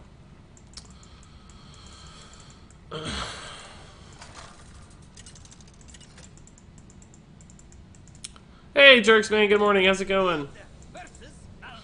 My nipples are fine, guys. If I don't have Flicker Flame, do you think it's okay to put Serenite Change Gang instead of Corpse Takers? Aha! Yeah, I think that's fine. It's not a bad change. Maybe I should have got greedier for Keleseth. Oh! Aha! I guess I don't need to. There's also that option. That's a curve. Still, the 3-drops in this deck make me so iffy. It's just all of the 3-drops are defensive. There's no are defensive. There's no offensive 3-drops, which makes me really nervous. Man, all the new follows. You guys heard me shouting out the follows, and you just jumped right on. Appreciate it. Lord Firefist, Joey, and PBG Seeker. Thanks, guys. And by the way, guys, if you're watching on YouTube this morning, of which there are a ton of you watching today, I'm also streaming live on Twitch right now, so you can hop over to Twitch. There's a link below my face. You'll see that. And you can follow on Twitch. I won't always be streaming on YouTube, probably, so eventually I'll be making the move to Twitch streaming exclusively. Of course, I'll still make videos and stuff, but if you want to watch live streams, you might have to do so on Twitch eventually, so making the move wouldn't hurt. And, of course, I'll read your name, and you'll be famous for a little bit on stream. Isn't it funny how everyone thought Bone Mare was only going to be good in Arena, but it's in, like, every deck? Yeah, I was the same. I said very much the same thing. I thought it would only be good in Arena. And it is, in fact, in a ton of decks. You were right on both accounts, yeah. La La Land was overrated as heck, probably because musicals suck in general. There you go. That's an opinion. I liked it. I'm not too worried about how rated it was. I just enjoyed the movie. I like sappy romantic stuff, though. What can I say? This is a crazy good start. Just got a lot better. Tar Creeper saved me. It's all coming down to you, buddy. Tar Creeper, do your thing. Savage Roar would ruin my hopes and dreams. I need a 5-drop. Need a 4-drop, 5-drop, something. Oh, if he's just hero powering, that's good. The trades are weird. Then he has to trade 2 dudes in. It's Black Knight. It is possible for it to get value. Oh, he's trading 1 dude in. That's fine, too. That makes sense. Another Tar Creeper plus Flame Ellie, though. What is that going to be? Enchanted Raven. Oh my god, the curve on this guy. Now, what do you want to bet? That's either Bittertide Hydra or Living Mana. It's probably the perfect thing. Oh, actually, Bittertide Hydra would be solid now. I would like to see that. I do not want to see Living Mana. That will ruin my hopes and dreams. Just hero power here, man. Just trade in hero power, dude. That's all I want to see. I need to buy some time. Actually, this won't help much because I need to play the card next turn. Not this turn. Crazed Alchemist. Wow. Aha! I like it. It's good tech. I always think this card's underrated. Like, I feel like more people need to play Crazed Alchemist. Once again, Consecration, man. Consecration would be nuts here. Corpse Taker's a good draw, though. likely 8 health at least. Play that Bitter Tide, man. Play that Bitter Tide. Play that Bitter Tide Hydra. That's what I need to see. And then I need to see, what do I need? I need 3 drop, so probably Stonehill Defender or Wicker Flames. Wicker Flames is probably the best card in the deck. It's a draw. Thank God Patches is already through. Okay, so we are going to heal 8. That's really, really good. And the trades here suck for him. It's really nice as well. We might just have to Black Knight that guy. It's not perfect, but I don't know what else to do next turn. Aldor's not... It's only going to take out 2 damage. This will take out 3 damage as we see it, so... Aha!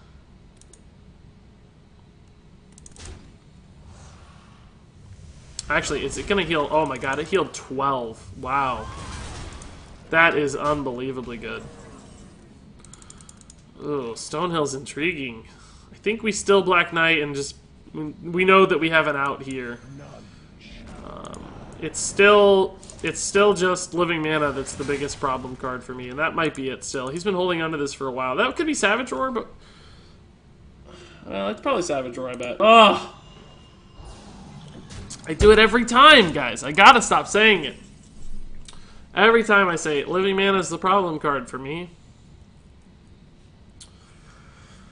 So we definitely trade into the Direwolf Alpha. That puts us at 3 health. So if I Bone Married, it goes up to 7 health. Which trades into 3 dudes and his hero power. So leaves him with 6 damage going to my face.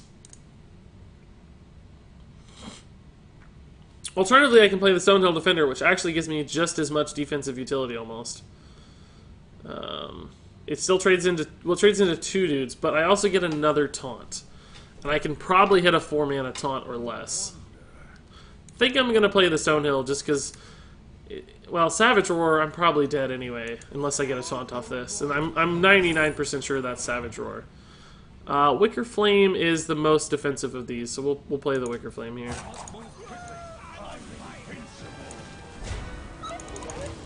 Pretty sure that's Savage Roar, and Wicker Flame's really good against Savage Roar in particular. Because the Divine Shield doesn't care about Savage Roar. Doesn't have the mana for Savage Roar anyway, unless he drew Innervate, but this is a pretty good. I think we should be able to stabilize in the Lich King here. Aha! This is such a good board for us. He's gonna do... I mean, how did that healed for 4? We also just taunted through a ton. That was a great turn for me. Holy crap. Such a good turn. Chillblade Champion is good later, but not right now. This should be enough to stabilize here, I think.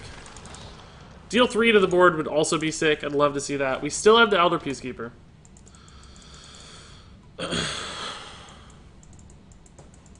Sorry, Bruno, you missed the streams, dude. That sucks, man. I'm way behind.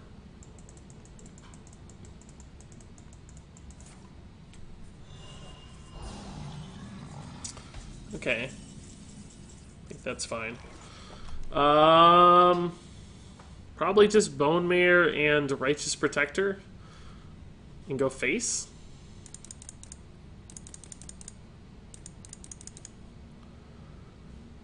Does this dude run Black Knight? I've seen people tech it in. In that case, I'm gonna Bone Mare the Black Knight. It's kind of the same anyway, no matter what, right? Because the +4 is gonna give something +4. It doesn't really matter what it is, and this is actually an odd number, so it works out kind of well against Druid. So I think we'll just Bone Mare the Black Knight to mitigate the risk of the Black Knight. Although he won't have the mana for Black Knight. That's not relevant. He can't have the mana for Black Knight, right? So that's fine. We'll just Bone Mare the Lich King then. Because that means the attack gets to live the longest. This should be fine.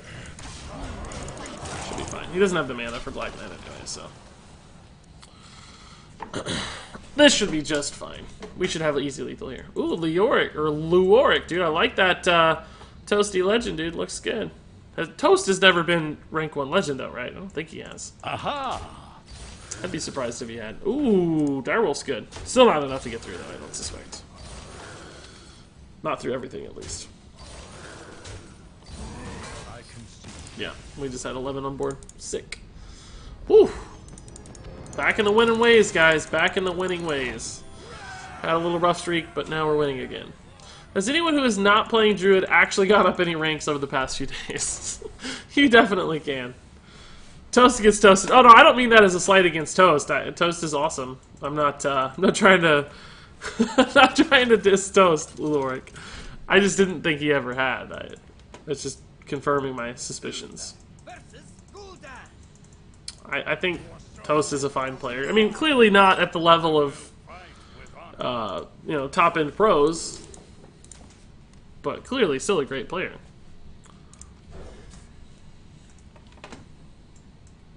Aha! And yeah, Bruno, I was ranking up just fine with, I don't even know what I mulliganed, guys. I didn't even look at the mulligan. I didn't even think about the mulligan. I just started clicking cards. I have no idea. I think I kept a Righteous Protector. I got distracted by chat. You guys are just too much fun.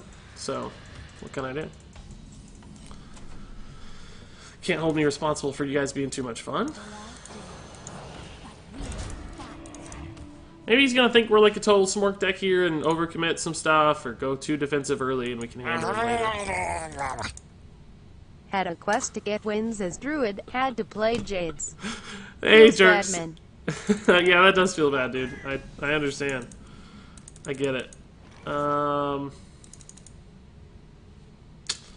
one off from killing that, but I don't really feel compelled to kill it anyway. I don't care. Only problem is it goes into his turn 4, so he might hit a great Twilight Drake here or Mountain Giant, which is problematic for my Grime Street. We can Eldor a Mountain Giant if he comes out. Oh, tap is good. That means this has a chance of living. No, actually, Tainted Zealot kills it with Defile.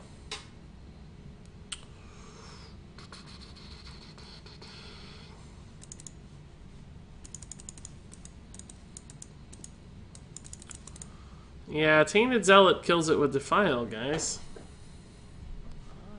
I mean, he must have Defile or he wouldn't play the Tainted Zealot, right? The other thing, though, is do I care? Do I really care? I mean, it's going to hit 5 minions.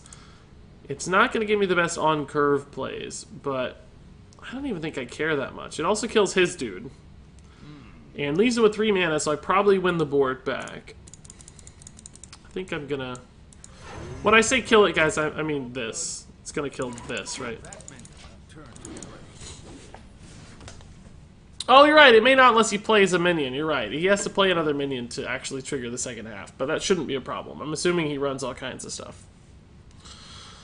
I see what you're saying. But I'm assuming it's an easy kill for him. Just throw out a Peddler, throw out a anything, basically. We may not have it, though. Ooh, the Drain Soul Trade also kills it. But like I said, I don't think I mind too much. We're just gonna keep going. Yeah, he runs the Zealot into your minion first, then Defile clears. That would do it, yeah. That's easy, yeah. See, he can do it. A lot of ways to do it, guys.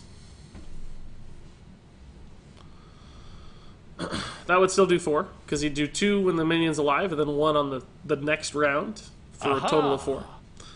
1 plus 2 plus 1. Who plays Drain Soul? I've actually seen it in all these lists. It's popping up. It's a solid card. Aha! Hey Regis, is Bolvar worth it in this deck? 2/8 Divine Shield that buffs could be good, plus synergy with Corpse Taker. Yeah, the Corpse Taker, I don't think I've ever had the Corpse Taker not gain at least Taunt and Divine Shield. And it almost always gains Lifesteal too because of the Chill Blades, so I don't really think that's a consideration that you have to make. I don't think it matters that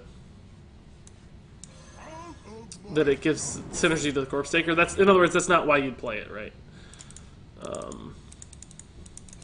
So I don't know if it's worth it, but Bolvar's not. It wouldn't be terrible in this deck. We're relied on 5-drops, obviously.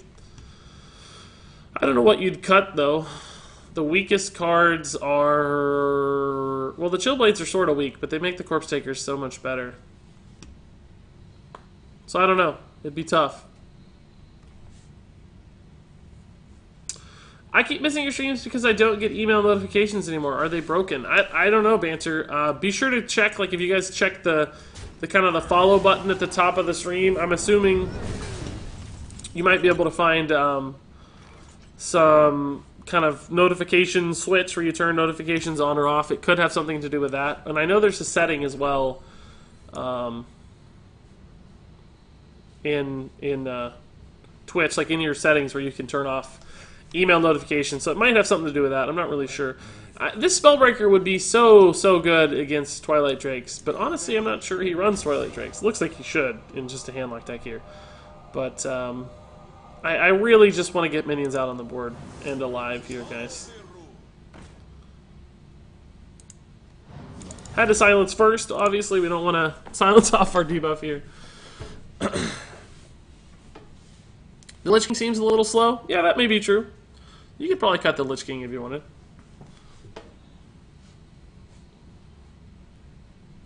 So let's see. We have 9 damage on board. Bone Mare puts us 1 off lethal, theoretically, if everything were to live. He definitely runs Twilight Drake. Yeah, that's what I figured. It looks like that. Just a handlock list. Well, now we have lethal on board if he doesn't clear. Now we don't have lethal on board. What a jerk.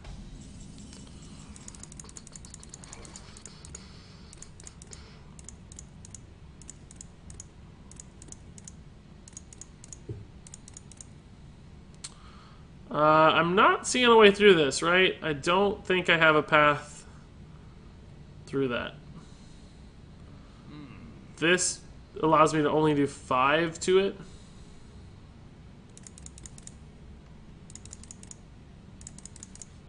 I think, regardless, I Spike Rid Steed, trade here, and do 4 to the face, and leave myself with a 2/6. But I don't think I have a way to kill the Doomsayer, right? Let's see, that's +2, but there's nothing else to do. The Grime Street doesn't matter. This math works out even worse. We can clear here, but then there's only 5, and there's nothing else to do. So I think we'll just Spike Rid Steed, trade, go 4 to the face, leave ourselves with a 2/6, and put him at...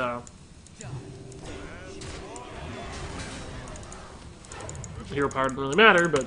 Hey, G. Trison, how's it going? Let me see, who else has followed this this morning? Saka90, Mortiston, Who Ate My Face Cake? Super Salty Potato, Voyazo, Shadow Luke, Minnow, Lil Scrawn, Cowpig, PBG Seeker, Joey HS, Lord Firefist, Dammy the Whammy. Thank you guys for the follows, everybody. Really, really appreciate it.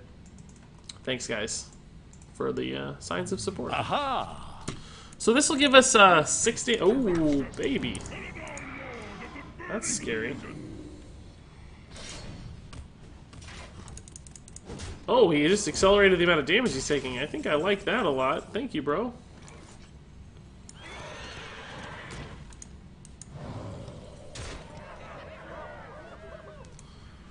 I think this is a little better. It's just more likely to live for the Bone Mare than the Hero Power. So Twisting Nether Hero Power is obviously amazing. There's a lot of good plays here. We'll have to figure out a way to get through all this stuff and actually get the lethal damage done.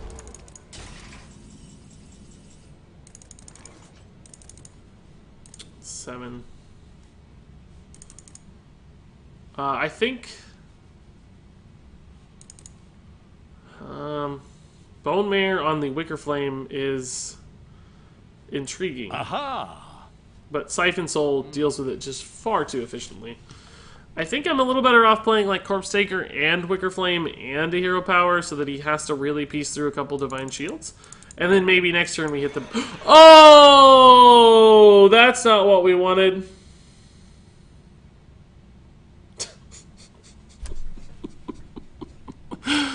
That's definitely not what we wanted. That's what they call a misclick, boys. That's what I get for fingering the cards too much. That's what they call fingering the cards. That is what they call fingering the cards, guys. That's not a misplay, that's a misclick. There's a distinct difference. Misplay implies an intellectual mistake. That is a physical one. Oh boy, I'm pretty sure that was not the play we wanted. Oh, we're just mind gaming, guys. We're just mind gaming. He's like pulling up the stream right now. He's like, what the heck? What the heck? Yeah, see, it didn't matter anyway. We were in a tough spot regardless. You really need a misclick face, you're right. There's been a couple of those lately. You're right. Alright, so he's down to 7. Same spot we were in last time, but just considerably worse off.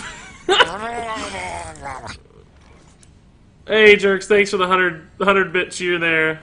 I'm sure it has to do with my mockery. It's gonna be tough now to find the damage, honestly, because we lost the instant 4 damage. That's kind of what we were always looking for, was sticking a minion and then doing 4 damage instantly, and that was gonna get us over the hump here. The plan, guys, if it wasn't obvious, was probably just to play the Wicker Flame and the Corpse Taker in Hero Power. I didn't want to do the Bone Mare. Okay. Aha! Did not want to do the Bone Mare. I really liked that play. Yeah, it was good, wasn't it? Oh man, he's getting low. Oh, that's good. Aha! We're pretty much dead soon. Pretty much dead soon. Alright.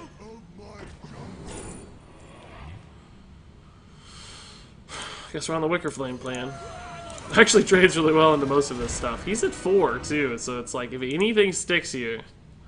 Spellbreaker, Sunkeeper, Tyrion, there's a couple different ways still to find this. We would clearly be in a much better spot if we hadn't thrown down a Bone Mare Naked. But I still think we would have been in a rough go of it, just based on how many cards he has in hand, right? There's a lot of removal, I'm sure, in his deck. I think we would have had a rough go of it. How many freaking Wicker Flames have you played this game? I don't know. 3 at least, I think? Is that lethal yet? Trade, trade, trade, trade. No, it's not lethal. We have too much health coming off these. Defile again. Jeez, bro. That's lethal, right? Yeah, that's lethal. 9, 10.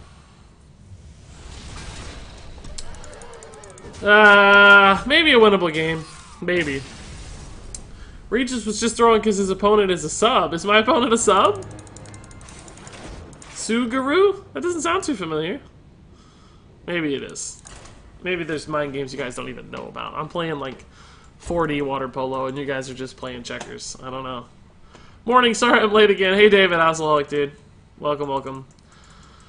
That's what you get for diddling those cards. Yeah, I'm diddling the cards too much. That's what always happens. It's a bad habit anyway. I need to not do it. I think it's annoying on stream, so probably need to slow it down. I will fight with honor. Maybe you should stop fingering. It says outlaw. That doesn't seem like a nice thing to say. Doesn't seem like a nice thing to say. Leonic says, do you remember me? Of course. You comment on YouTube a lot too. And I think I liked a couple of your comments yesterday. What do you think of running Thrallmar Farseer to give the Corpse Takers Wind Fury? It's not a terrible card on its own. It's a cool idea. I don't think they ever get to attack is the problem. They almost never attack. They're almost always more defensively utilized, so I think that they would probably lose that a lot. And then occasionally we'd have to play Thrallmar Farseer, which sucks. I mean, you say it's not terrible. I don't know that I agree with that necessarily. I think it's sort of terrible. Although I'm totally fine to hearing a dissenting opinion there. I'd like to see data or examples that confirm otherwise. I mean, honestly, I'm thinking about grabbing the Silverback, guys. If you get a fake second mouse, you could click that one all you want without throwing games. You're true. I could, but I think it's the sound that's comforting. We're gonna hit it. We're gonna hit a playable card, right? I can't take the Silverback just because it's on curve, right? There's just no way I can play the Silverback only because it's on curve. It's just awful. But man, it could sure protect the Grime Street. That is enticing. Oh boy. There's no way I take the Silverback, right, guys? There's no way. Do I take the Silverback? Because I can play it next turn with the Firefly guaranteed, and it's very likely that this Grime Street survives. And we have late game cards right now. I'm going to take it. I don't care what you guys say. I'm going to get so much hate for that. I'm gonna get so much hate for that. Everybody wants me to take it. Good, good, good. Rallying Blade threatens that logic a little bit, but still should be true. I don't think he should be able to get through the Silverback. Maybe by the time the Grime Street rolls around, he will. But it could make all the difference here. This might keep the Grime Street alive. I took Silverback. I took the worst Stonehill defender here. Bolvar! Oh my god. This guy's too good for me. I can't. Do I go ahead and pop that shield? No, I don't think so. It gives it the 3 attack a turn sooner, which means it might be more likely that he kills my Grime Street somehow. Like, I don't know, Consecration or something could change the math.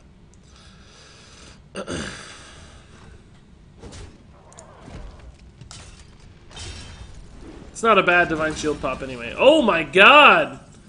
We're getting memed, boys! This actually looks like a solid Sunkeeper turn to me. Just to clear the Burgley. We probably leave the Bolvar alive because we don't want to lose the Grime Street. Right, we go face with Grime Street. We had a ton more minions with the dude. I think this is a solid Sunkeeper turn. We can't Spike Ridged, of course, because we give him the coin, and we don't want him getting the coin, so... Where's your Arthas, Regis? I haven't even played it yet, man. I'm way behind you guys. Oh, I missed the damage. Crap. Missed the damage. Shoot. Shoot. Got me distracted by Arthas. 3 me there. I blame you specifically. Not really, though. It's my fault.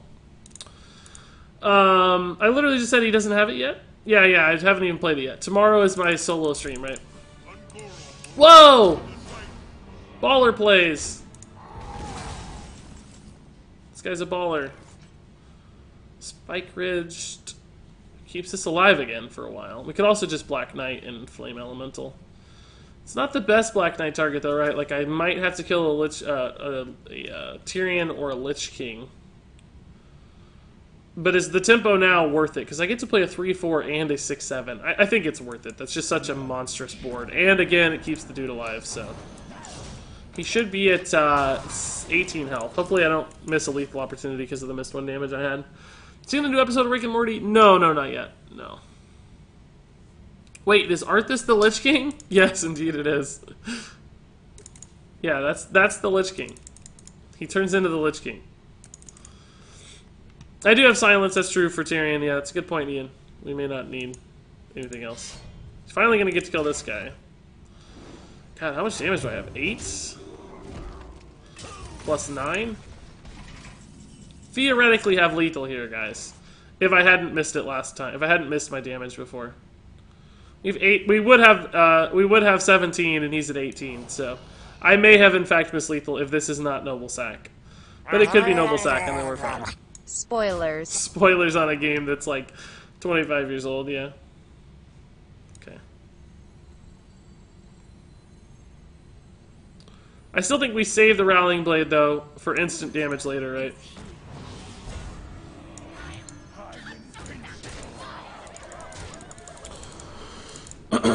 So Quality Consecration would do what? Would he'd have to kill this, he'd go to 6, he'd go down to 3. Rallying Blade would be lethal in that scenario, I think. Or Pyro Equality or whatever clear he might have. Because it looks like this is a little bit more controlling for sure. As long as he doesn't taunt here, we'll be fine. Noble Sack could be bad. Well, I may have actually missed lethal based on this scenario. If I commit to this line, I kind of have to go to this instead of playing Tyrion. It's worth checking, though, obviously. It's absolutely worth checking. Okay, good. Still one. Still one. Baller plays. Blizzard makes a WoW expansion with Bolvar as the Lich King. Yeah, I think he'll show up in the not the next expansion, but the one after that. That's what I think. That's what I think. Angry Dude says, 4 days ago I hit Legend for my first time. I got in top 200, which means I got to be on Blizzard's list thing. Well, you haven't finished in the top 200 yet, right? Like, you still got to hold until the end of the month. You still got to hold.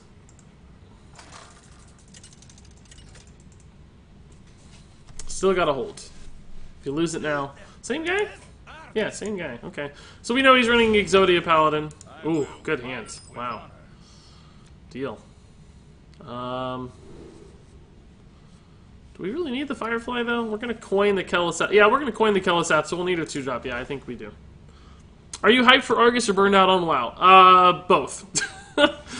Both. I'm burned out on WoW for sure. I don't know if I'll be playing Argus, but I really want to just, like, watch and follow the story regardless. I'm a big lore nerd, I guess, or at least I don't know if I'm a lore nerd. I don't know as much lore as some people out there, of course.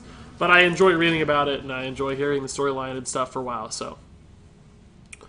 Regis, is it that cold in America? You're wearing a hoodie, and here in Romania we still wear t-shirts. No, it's warm in America. It's just that my fiance's a lunatic and keeps the house really cold, so I have to wear a hoodie to stay warm. It's really as simple as that. We'll go ahead and take this trade just for Murloc shenanigans, right? I'm rank 104. Nice. You should definitely be able to hold that music. Really well done, man. What did you play to get there? Anyone excited for the major Fortnite update dropping soon? Hey, Jerks, I saw that, man. I'm like on the press list for a bunch of stuff, media list, and I got an email about it. I got a press release regarding the new update, dude. It looks cool. Have not been playing that much Fortnite right now, admittedly, because I've been so busy with basically since Frozen Throne came out. I haven't had time to play any Fortnite, but I think I'll give it a shot again for the new update. It sounded really cool. Have you still been playing? Have you still been playing consistently, Jerks?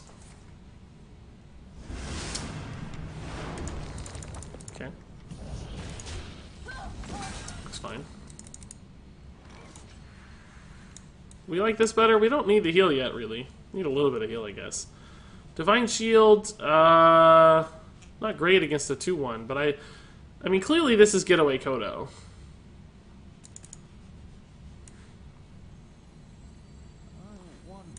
I need to be able to kill a Burgly Bully. And this will allow me to do that. This will not. So I guess we play this.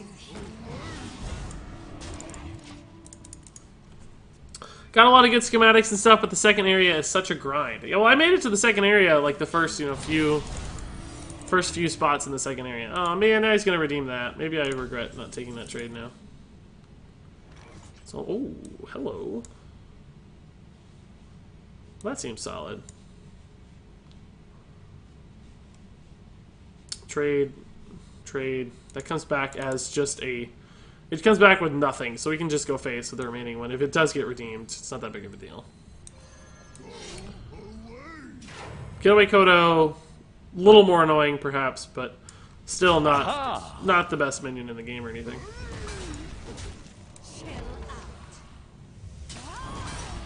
There's the Getaway Kodo. So that next one is definitely... Oh, wait. No, it's just Redemption. Okay, that's what we thought. I guess I should actually go ahead and take that trade. He's gonna get to do 3 damage otherwise. We'll just Hero Power. If it was Repentance, we would have played this, but it's not. Regis, do you think Murloc Paladin is good in this meta? Yeah, I think it's great. It's better than this for sure. What are you looking for when you mulligan with this deck? Kel'Thuzad always. I mean, I think there's even an argument you could hard mulligan for Kel'Thuzad, like throw away everything else. But I don't think that's right. I think you keep 1-drops, and it depends on the matchup too. It's hard to say, but I keep 1-drops, particularly if it's a deck that has a potentially aggressive matchup. Anything that's like 4 or more for sure is gone. If I know it's like Pirates, I might keep Tar Creepers or Stonehills, that sort of thing. Trade, clears board, Stonehill and Tar Creeper, or maybe Stonehill and play whatever other thing. I mean, this is also pressure, but he's a control paladin. I don't know if we're ever going to get enough board here to win this game. I guess we'll see. Lich King's great. Sunkeeper is probably the most flexible here. For justice. Nice heal here, at least, immediately. It's rewarding.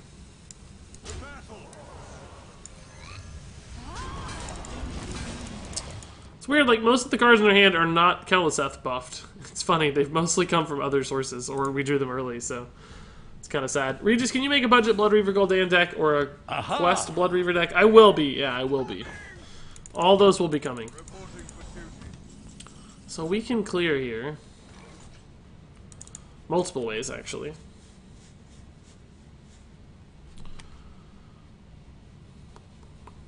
Yeah, I guess this is fine.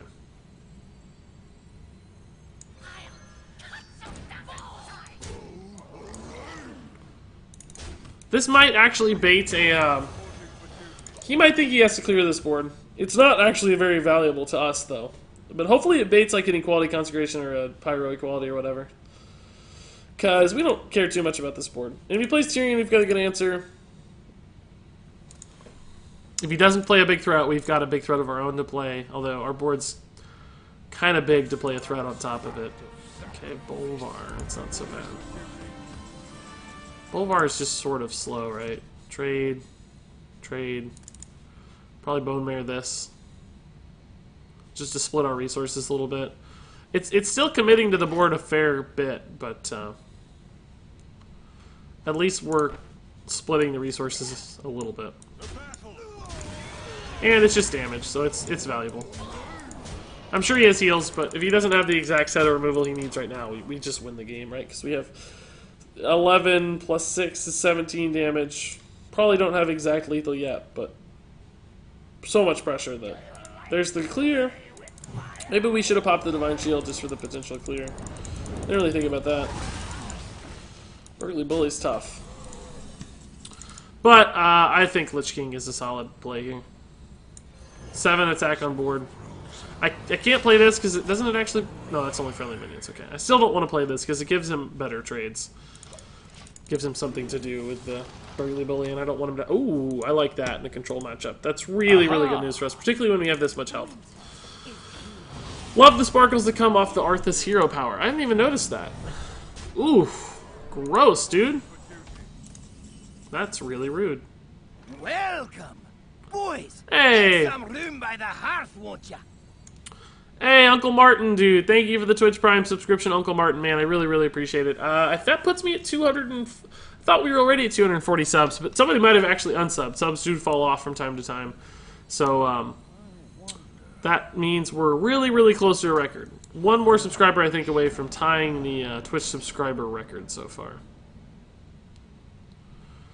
I don't really have to do that, I guess. I really want to keep the Lich King alive, obviously.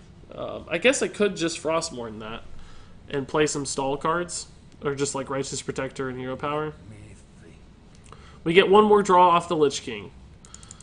We save this for Tarim or Tyrion. We could still kill that. Like, we could Frostmourne it. Doesn't come back very valuable for me. I'd rather get one of these back. I was going to Black Knight and Chillblade and stuff, but boys, I think we can just do this. room by the hearth, won't ya? I think we can just do this. I think we can do that just fine. Boom, boom, boom. This goes through probably... Oh my god, we don't actually need 2 of these. That might be too many. Hey, who ate my face cake, man? I think he heard me, and now we are tying the record, dude. That's awesome. Who ate my face cake? Thank you for the $5 sub, man. That's 241 subscribers. So one more. Only one more, and... ooh, gross. And we'll set a new record, guys. Really, really appreciate everybody's support. That's awesome. Yeah, face cake, man. Looking good. Like the new subscriber star there.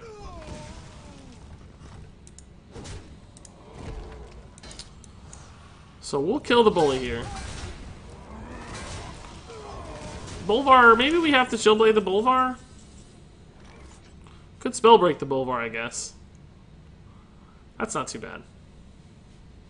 Spellbreak Bolvar, Sinjin is not great against this weapon, but we gotta play something. And just trade into the bully. Spellbreaking it, though, gives it a lot of health. I don't really want to give it health. So maybe I don't do that. Maybe we just Chillblade it. For justice. Maybe we just Sunkeeper here. We just Hero Power Sunkeeper. It denies some of the attack value there.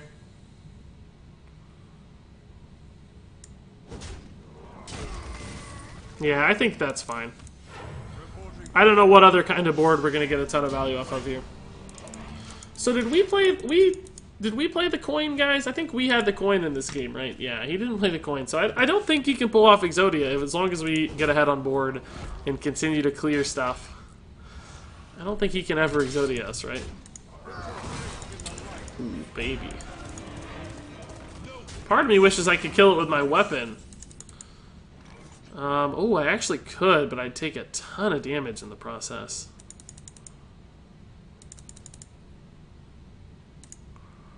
But I get a Tyrion back immediately. I can silence the Tyrion. Trade. I go down to 6. I can play the Chillblade, though, and heal. And go back up to 10 with a Tyrion on board immediately. I think I have to do that, right? Like, I lose the Black Knight value, but I gain a free Tyrion. That has to be worth it. That absolutely has to be worth it.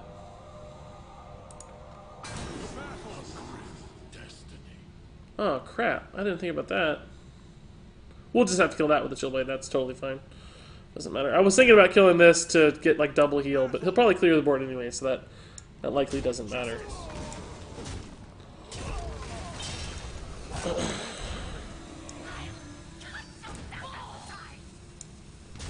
My health total is the only thing that makes me super nervous in this game. We don't have much heal left. We have a Wicker Flame and a Corpse Taker, I guess. But this might be just enough value. He only has 3 cards. Can he Exodia us with only 3 cards and 1 on board? I doubt it, right? It doesn't seem like he should be able to. Doesn't seem like it. Rag Lightlord, man. It's gonna give him a good heal. Oh! Doesn't matter though. We win. Cool. We beat that guy twice in a row. I feel kind of bad. And it's weird. We took like totally different paths to do it too.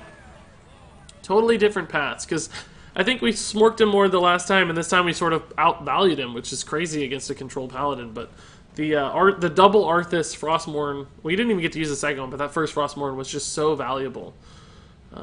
It was great. No worries, Wolf Poops, dude. That sounds fun. What position did you play in basketball? I played basically what you would call the power forward. I was about 6'3". Well, I still am about 6'3". So, I was in a small town. The tallest guy on the team, well, there were about two other guys that were like 6'4", 6'5"-ish. So I was kind of like the second tier of height on the team. My neck hurts, can you bless it? Sure thing, man, your neck has hereby been blessed. Is Forgive Me Jade Druid? Yes, indeed it is. Yeah, that's Jade Druid. Time for another work manager meeting. Wish me luck, winking face. Hey, Jerks, man, good luck. Sorry you got so many meetings lately, dude. That sucks. I wish I could stream all day and you could watch all day. That would be a happy place, wouldn't it? But unfortunately, I have to work some point, too. Basketball's hard, man. Yeah, it was hard. Regis, do you like coding? No, I'm not really into coding. No. I work in marketing. The closest thing to code I know is a little bit of HTML, CSS, and a tiny bit of JavaScript, but not really coding.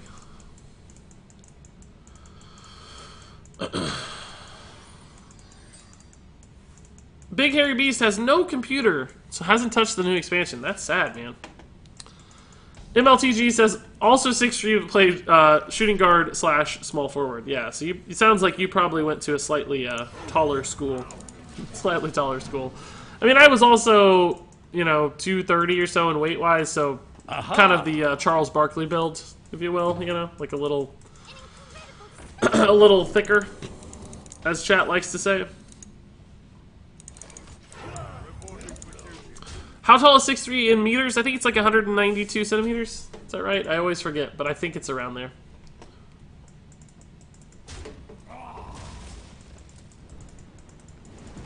Jor's 5'9", plays point. Makes sense. 5'9" is pretty much point guard territory anywhere, I think. It's hard to play anything above point at 5'9". Pretty much stuck in that one role. Yeah, people think I'm shorter for some reason than I am. I think it's just, the way the camera's above my head. I am not the thinnest person, so it probably doesn't translate super well anyway. I might just Spellbreaker that, guys. Although, no. The secrets... A Mirror Entity would be pretty troublesome. Maybe not if we played this one. We could trade here. This goes to 4. The Mirror Entity trades. Or I mean, the Spellbreaker trades, but not... The Mana Worm wouldn't trade much. What else would we need to Spellbreak? Not much. I think just playing for max tempo here is fine. This does not put me behind on the board. It doesn't put me ahead on the board either, but... Oh, cool, so it's not even Entity. That's even better. It's Counterspell. So we know that we can't play this. We pretty much can't ever play this. We don't even have a cheap spell to activate Counterspell. We may be on the minion plan for the rest of the game. How tall are you? 6'3" or 192 cm, depending on where you're at. Is marketing a hard job? Do you have to study it? I actually did not study it, so it just depends. I basically built my own company / website and leveraged that into a position in marketing, just by essentially having the work experience and the proof of concept that I was capable. So that's how I got into it. I actually went to school for psychology, but my psychology was statistics and data-based. So a lot of research methodology and statistics type stuff. So it translated actually fairly well into marketing, which also has a lot of statistics if you're doing the kinds of marketing I do. So it worked out either way. You know, clearly Mirror Entity is a problem here, because that's obviously Mirror Entity. But I think we can go ahead and play this and trade, and there's a chance this lives. That doesn't buff that much, though, so maybe that's not that good. Maybe we just Rallying Blade and Hero Power. I guess that's better. For justice.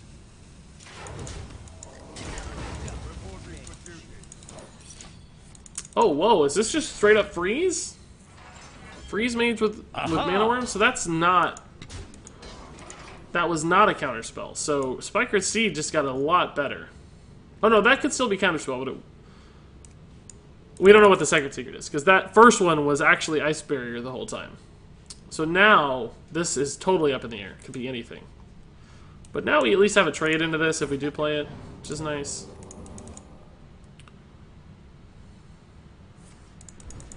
Firebolt my dude. Okay. Still actually have a trade into this if I play it. I take 5 to the face. It really still doesn't hit much, though. That's the main problem. I guess we definitely test Mirror Entity here first anyway. It doesn't matter. So this will tell us everything we need to know. Okay, so now we're safe to play this, regardless. He just fireballed too, so he may not have an answer for this. I wonder if he does. I wonder if he does. Don't remind me of marketing, please, guys. I have exams on marketing tomorrow. Psychology is excellent grounding for marketing, a lot of skills. Yeah, it really translated quite well. Like I said, the grad school I went to was for more statistics-based stuff, so probably not the kind of marketing you'd think of where it's, you know, using psychological tricks to market to people or things like that. Like, that extrapolates a little, but not as well as you might imagine. Still useful, but it was really the statistics background that helped the most.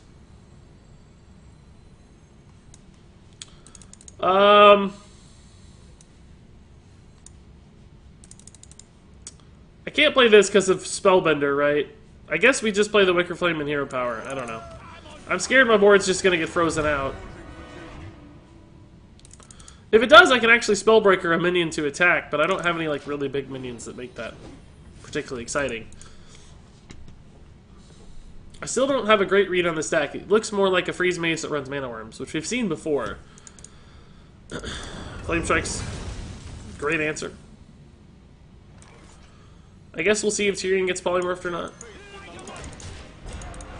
Because if that's just Ice Block, like, we're kind of missing out on some Spikered Steed value. If it's true Freeze Mage, right? Like, we might just have to go for this eventually, but it looks like we have a good board anyway. Or a lethal opportunity like we'll have next turn, which is, you know, Ice Block lethal. We'll have 11 plus 3 is 14. Nope, this only gives 2. Why do I always think this gives 3? I'm actually an idiot. Like, I'm stupid. It does not give 3, you idiot. It only gives 2. That would only be 13 damage. Did it again, guys. Did it again. I think Hero Power Steed, Firefly is fine, and I still don't really know for sure what kind of mage this is. Would you say statistics is practically useful in real life? It isn't my job. I don't know about real life. It's very helpful in my job, but... on the point of marketing, why does Coca-Cola still use ads? I'm pretty sure 99% of the population knows about it. Yeah, but it's not just about making you know about it. It's about making you crave it so that you go buy it, right? Like, so that when you're at the store, you're like, oh, crap, I need to get a Coke, man. Coke sounds really good right now. Because you saw that ad on the way to the gas station. So, it's worth it. It works. And there's actually suggestions too that if Coke stopped marketing for 50 years, that people would not know about Coke. I mean, they have such a distribution channel that some people would say that they still would, and I think that's reasonable. Regis called the polymorph. Did I say that? Because I was thinking, like, I hope this doesn't get polymorph, but I didn't know if I said it or not. I didn't know if I said it. The TTS is live. Bye, Regis. See you, man. Have fun playing your game.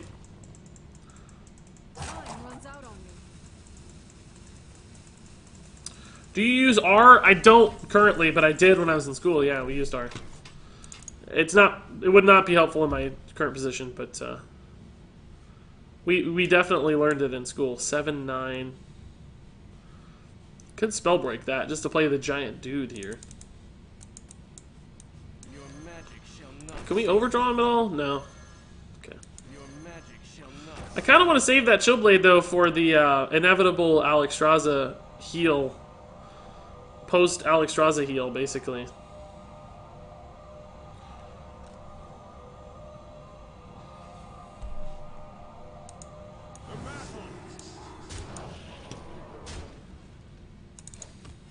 Reporting for duty. I don't know. I guess it... Maybe play this one for the Sunkeeper next turn. I think the board's going to get frozen out regardless, so I don't want to spend absolutely everything. This is a good post-Alex play, though. Heal for 4. Aha!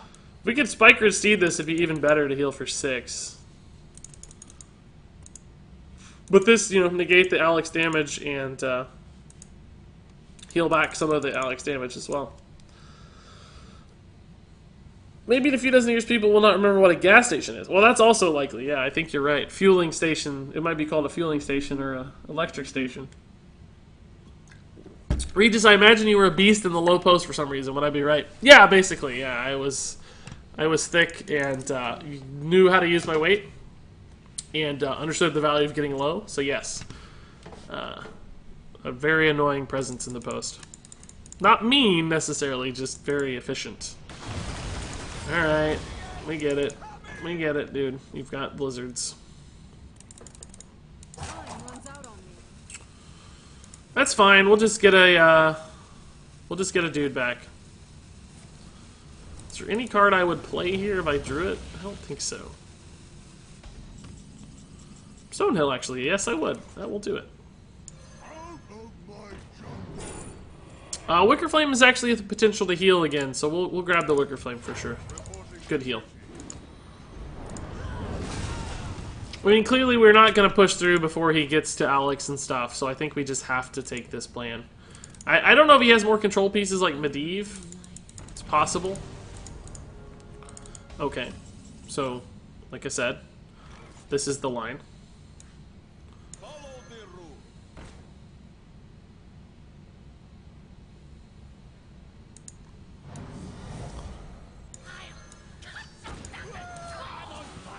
I don't think I need to trade into the Alex here. I think the face damage is far more valuable. We're at 19. Can he possibly get to 19 from where he's at? And he's used a fireball. No Ice Lances. I think we're good for this turn. The question is, can we do it for next turn? And do these get to attack again? Right? If these heal more, I think we're probably fine.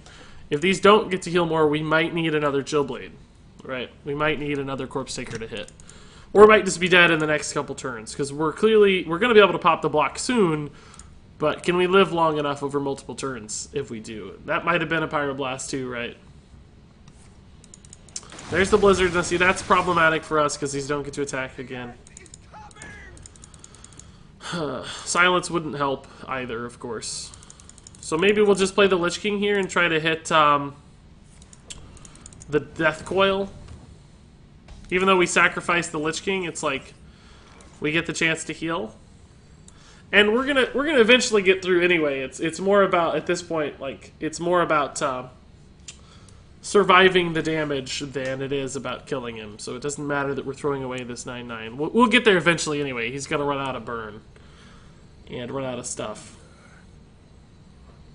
So we'll just try to hit... actually, two things are good. Army of the Dead might be decent too because it could pull us a Chillblade. But the Death Coil would also be sick. So we'll try this. Is it called Death Coil? I don't even know. I feel like I'm making that up, but I think that's right.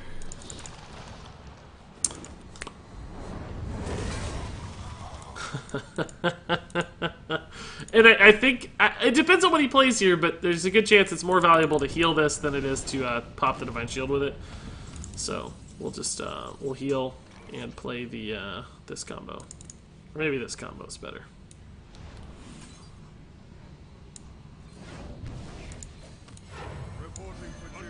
So I mean, it's just did we have enough heal or not? Is the question now, guys. I don't know. Aha! I don't know.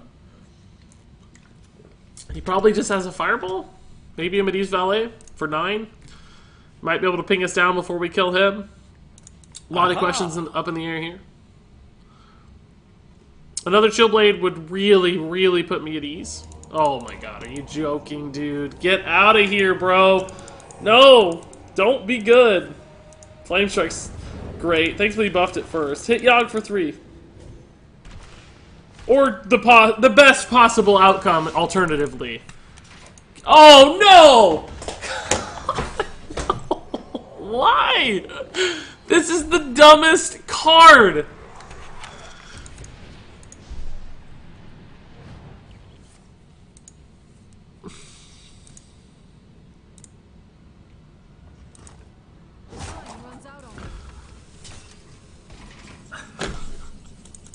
Not only was that like the perfect sequence of spells, it was like they hit the exact right targets every time.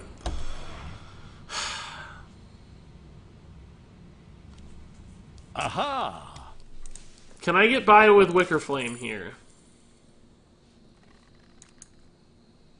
Or do I have to debuff Yogg?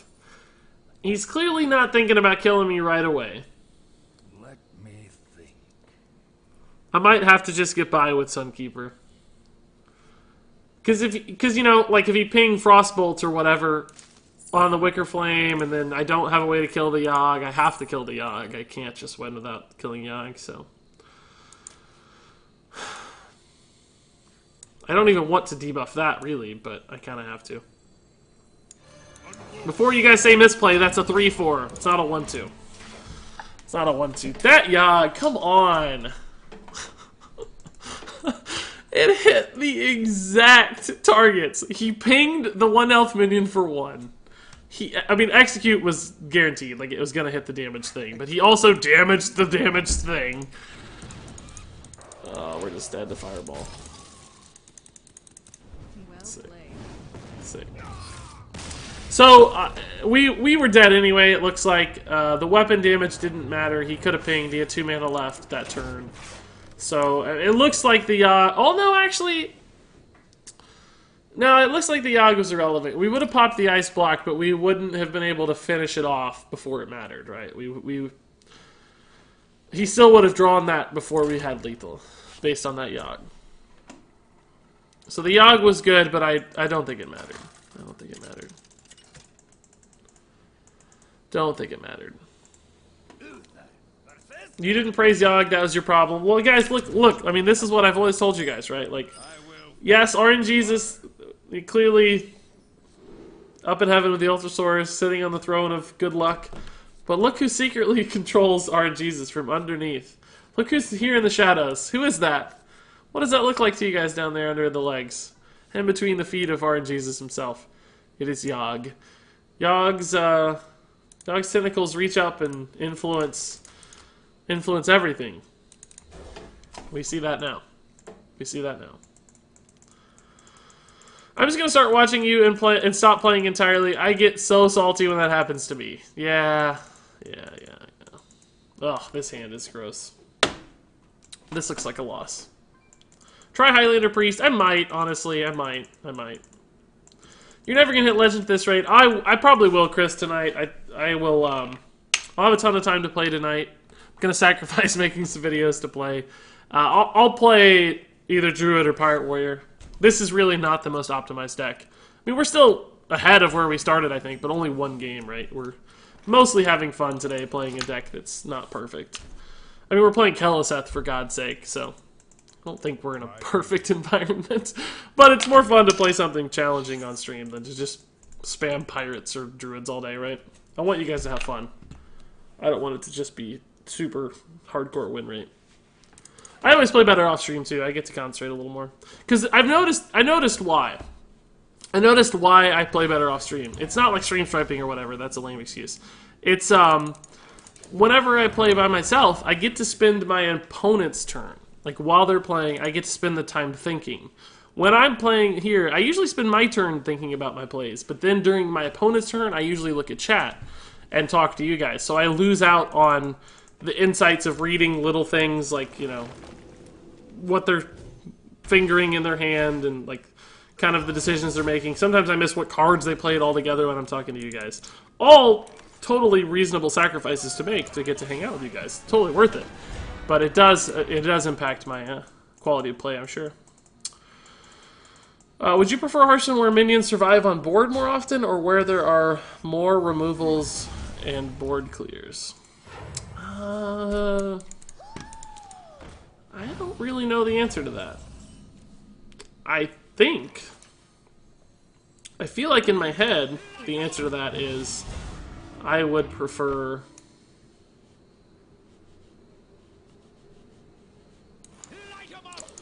I think I'd prefer if we had like twice as much health and minions were able to stay on board more so that there was more interaction with like trading and... I think I'd prefer that, but I don't know. I like the game as it is. I'm not trying to...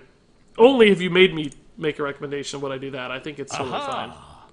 I like the interactions as they stand today. You should try to play chess professionally. You get to think during your opponent's turn too. I mean, nah, playing chess professionally is way too hard. I play chess, but not professionally.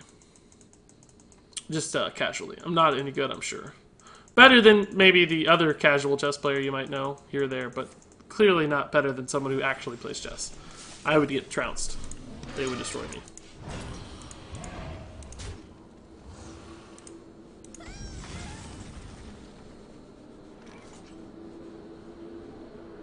Maybe we just play this. It pretty much dies, right? Guaranteed. He can hero power it down.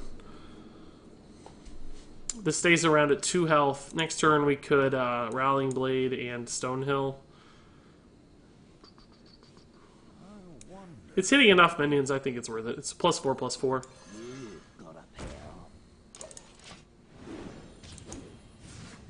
Rowling Blade to clean up this, Stonehill just to play a minion. I'd rather have a better 3-drop, but that's all I got. Swipe is also fine. Oh, that doesn't really change much here. He was going to do something with his mana regardless. Oh yeah, he healed me for free a little bit. Nice, thanks bro. He healed me for 1.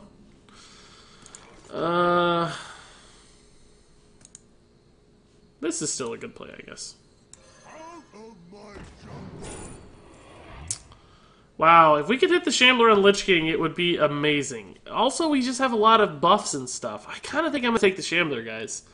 Quicker Flame is intriguing, but it's just not enough punch there. I think we have to swing high to win this game. Swing a little above our weight, right? Like, try to do something crazy to win. Like, stick a Lich King and then stick a Shambler on it, right? I don't think we win by playing kind of passively here.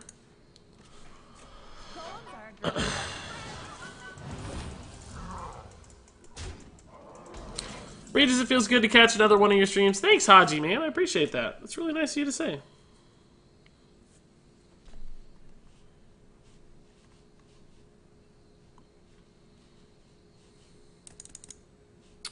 I guess we can just go for the 6/6 here. Probably kill the 3/1. Killing the Aya just gives him more attack value on board. It's not something we want to do. We want that to be as slow as possible. So probably just play the 6/6. Do we take a trade into like the 4/4? No, I think we just go face. Well, maybe we do, because then like Wrath and Hero Power are better with the Aya. Like, so we clear this for sure, because it's the only minion I can kill without adding attack value to the board. The question is, do we take this or not, right? If he wraths, so if I go face, he can Aya and Wrath or Aya and Hero Power. He takes 6 additional damage, but he doesn't get to clear this. If I trade here and he wraths, he gets to trade this way. He's already wrathed once. I think I'm going to take this trade. It's a little bit awkward. I lose some damage, but I might protect this guy for another round.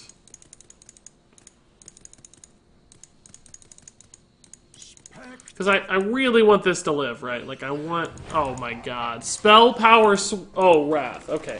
Well, that's about what we said was the worst-case scenario. And he top-decked it, right? So, that makes sense. We basically called the worst possible outcome. Maybe we should have just Spellbreakered that turn. I don't know. I wanted to use this to get through a taunt so we can apply pressure and damage, but now that we're behind, it feels like we should have just Spellbreakered. This is good for this. We can do both of these in a single turn, which is nice. Might get ourselves like a 3-7 taunt out of that 4-drop at least. Let's see. Do you still play Here's the Storm? Just a little bit with my friends, not a ton.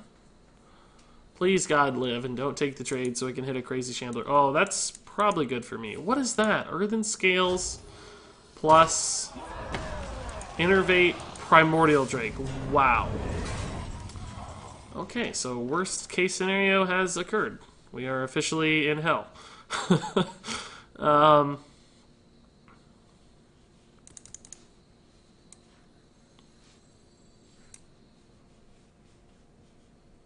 I might just Aldor plus Spike Ridge here. I know the Aldor's really good against Jades, but I have to play as fast as I can. And that puts this at, what, 5? The Frostmourne would kill it next turn, but I don't have anything to play alongside the Frostmourne. Could Corpse Taker and Faceless Shambler, but that doesn't feel great. Corpse Taker plus Chillblade doesn't do much.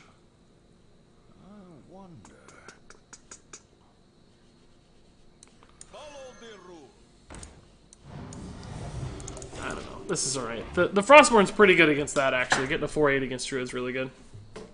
Regis, you always call the worst possible outcome. Oh, yeah. Yeah, we do. We do.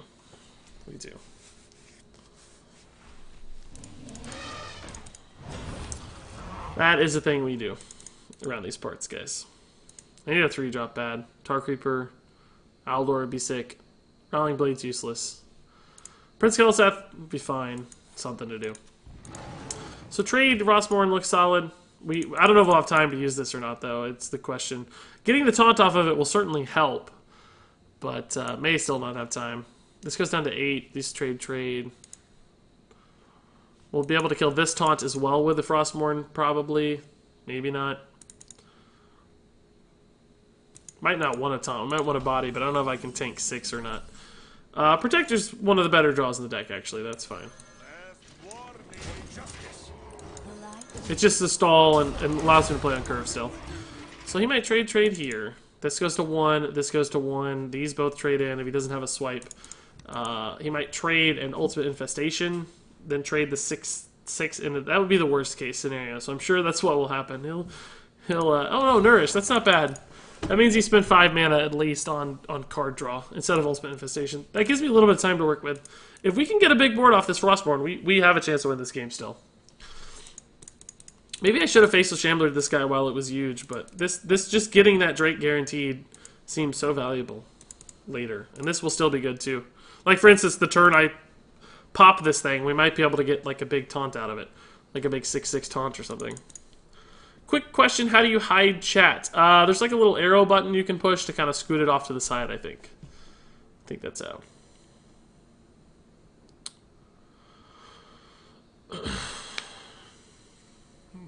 Millhouse and Rotface are my last 2 legendaries. That sucks, Uncle Martin, dude. That's tough. There's the swipe we were worried about. That still gives me a pretty good Frostmourne, though. Actually, Black Knight Frostmourne this way is also pretty good into the Corpse Taker. We already killed 1 Primordial Drake, so... I don't think we'll need this very often. He might play a Lich King in his deck, but it's hard to tell from the list right now. He runs Thalnos, so I don't know how much room he has. With Earthen Scales and Thalnos, I doubt he has that much room.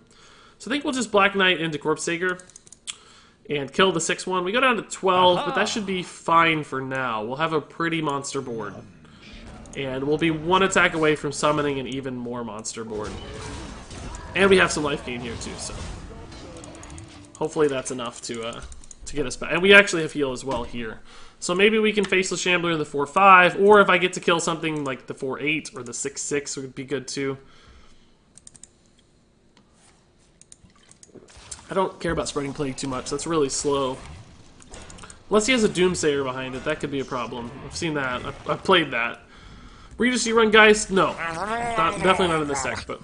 Easy meeting. Good, dude. That's nice. Easy meetings are the best meetings, for sure.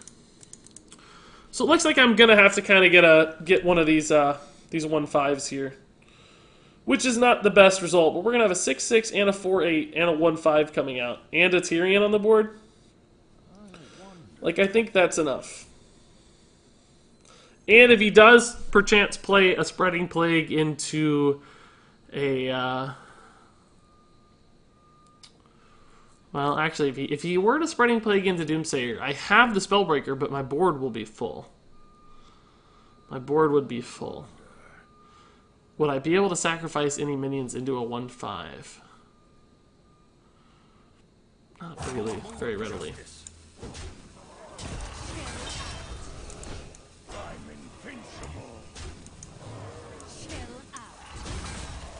So is there ever a world where I don't play the Tyrion? No, I think I still have to. The odds of him having that are so incredibly low. He would have already done that. He would have already done that. I don't think it's possible that he has that exact thing. Tyrion. Oh, that's the worst. That's good for me. That's the best target for him to have taken. Well, I guess this one's better, but close to the worst. Aha! So surely here I can find what I need to win the game, right? Surely. Like, I don't think we have lethal yet. Him trading like that helps me, though. It looks like. How much damage is this? 18, 24. Taram does not help me much.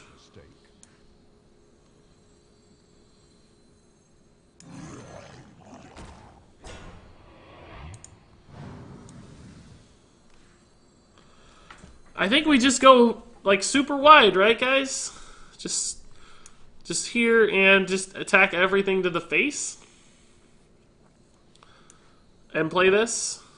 Spellbreaker doesn't do anything for me right now. I might need it to get through a taunt later. I'm gonna have so much damage coming through. I think I just have to go for it, right? I don't even know. There might be a smart way to trade. Like, this goes here. These go here. Hero power and these go into Tyrion. We still have 9 plus 4. It's 13. Taram can still come down too as needed. We have the plus 5 weapon. If there's a smart way to trade, I'm not smart enough to find it, so. I'm just gonna go face. Like, it's insane that we have this board and we may still lose the game. What's your favorite deck of all time? I used to love Ramp Druid back before it was this. And that was a problem. Why don't I run Skullking Geist in this deck? Jades are not the problem. We have to win the game now. Whether he goes infinite on Jades or not is not going to dictate what happens in this game, probably.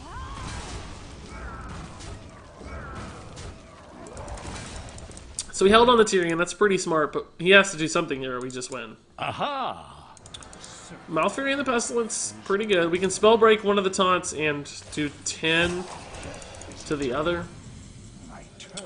Is Bone Mare better? Just put the Tyrion on 10 health. I mean, clearly we don't want a Sunkeeper yet. That's a bad play. Let me think.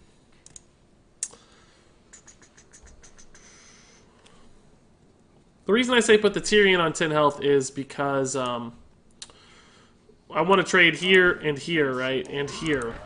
So the Tyrion would be the only one that would get the remaining attack.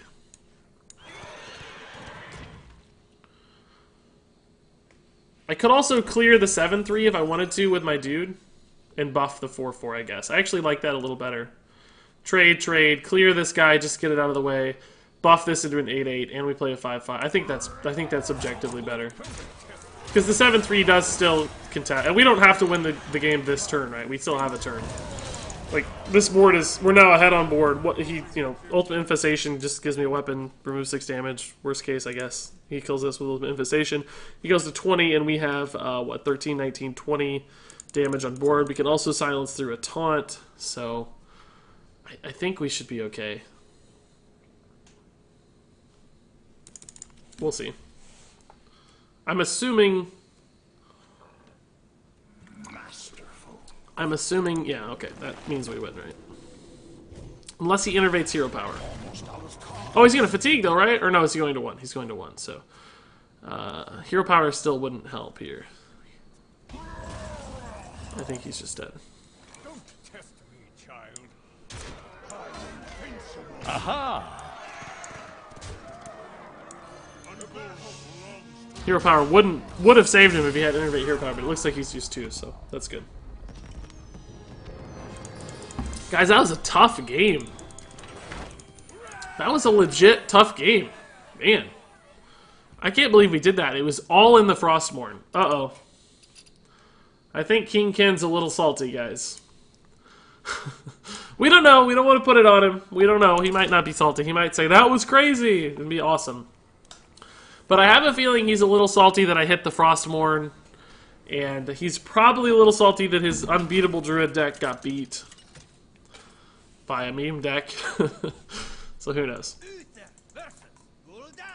188 people watching on Twitch this morning, guys, and 366 on YouTube. Man, what's going on today? A lot of viewers, so thank you everybody for hanging out. Let's see who's followed here. I think I've missed some follows. Oh, it's Sclary, Impulsive Bubble, M. Muncie, Killer C, Amped, Narek, Jarcha, Vukatran, Skik the DK, Mr. Gaxon, Javier off 000, Noro, Sinte, Joey Space Nuggets, Maximo, Sanic. Thank you guys for the follows this morning, everybody. Really appreciate you hanging out. Hope you're having fun. I like Corpse Taker. It's a good card. And guys, if you are watching on YouTube, of which there are 361 people doing exactly that, you're welcome to follow me on Twitch as well. 190 people watching on Twitch, so a total of what? Over 550 folks or so. But if you do watch on Twitch, of course, if you follow on Twitch, your name will pop up on screen. I'll read it eventually. And you should know that I won't always stream on YouTube, so if you really like the live stream, you want to see more, eventually you'll probably have to make the move to Twitch. I will always be making videos on YouTube. Aha! I always like to offer that disclaimer. Some people freak out and they're like, oh my god, are you going to stop making videos? Don't stop making videos. But I won't do that. YouTube videos are my passion, ultimately. Aha! But of course, you're also welcome to subscribe on YouTube, because that's what I like to do. Yesterday's video is pretty popular. The 5 most disappointing cards in Knights of the Frozen Throne. A lot of you guys have responded well to that one.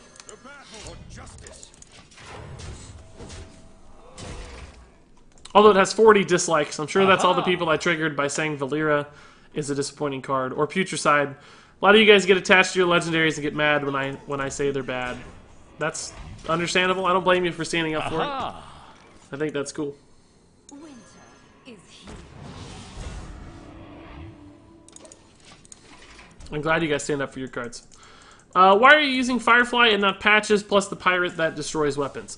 Well, it's a hand buff deck ultimately, right, with the Grime Streets, and the Fireflies put the cards back in your hands. So I'm thinking a little bit more about that sort of value than I am the instant tempo of the Patches plays. We have enough defensive utility with like Tar Creepers and Stone Hills and Corpse Takers that it's okay if we don't get out on the board super fast. And we're not a Smork deck that's all about on-board buffs. So Firefly just suits that need better. This used to be Smuggler's Run, by the way, and that's the Kibler list, but I felt like Smuggler's Run was just causing me more problems than it was answering. So, man, Corpse Taker and Righteous Protector into the Despicable Dreadlord feels really bad. I might just have to go ahead and silence that and play the Righteous Protector and trade here. For justice. Make sure we do it this way. This guy has good silence targets. It's a little sad. Like, he has Twilight Drakes and stuff. So I'm not thrilled about this silence. But I need to get ahead on board right now. And the Corpse Taker Righteous Protector play did not allow me to do that. And this does. So. Valyria would be totally OP if she costed a little less mana. The 9 mana kind of kills it. Yeah, I think that's right. Oh man, that did nothing to me. It did absolutely nothing. That's hilarious. Aha! That's so funny. Winter is here. I think I'm just gonna go face, guys. Die, mage. I don't know though, man. I don't know. Actually, I might change that line. Because if he Hellfires, if I go face and he Hellfires, he clears my board. And I don't hit a Bone Mare. And I don't have a play next turn. If I trade, he'll have virtually zero incentive to Hellfire. Which means I'm much more likely to have a minion alive. I really, really want to do the damage, but this curve, the 7 into this 8, is so strong that I don't really want to incentivize the board clear. I want him to think it's all okay, and that he has time, and that he doesn't have to rush. So I'm going to take a little bit of a value trade here, which normally I would not do against Warlock, but it's just because this curve supports the line so well. And I think this will give me just a more cemented board eventually. But I don't know if it's right. It's debatable. We know he runs Hellfire, and we know he runs Defile, a lot of stuff. Like, Defile is still solid here, but not... Unless he plays a 2-health dude. Or a Tainted or something. Oh, he did it anyway! Wow! That's not what I wanted. But I'm glad we took the trade still, of course, because it ended up working out for us. Like, we would have gotten really burned by Hellfire there. Miss Dormu says, I was the jade he faced. Lucky ASF. OMG. We saw that you wanted to friend request us, dude. I thought you might be a little salty. Yeah, it wasn't too bad. The Frostmourne worked out really well. I thought you played it fine. Just didn't land that time.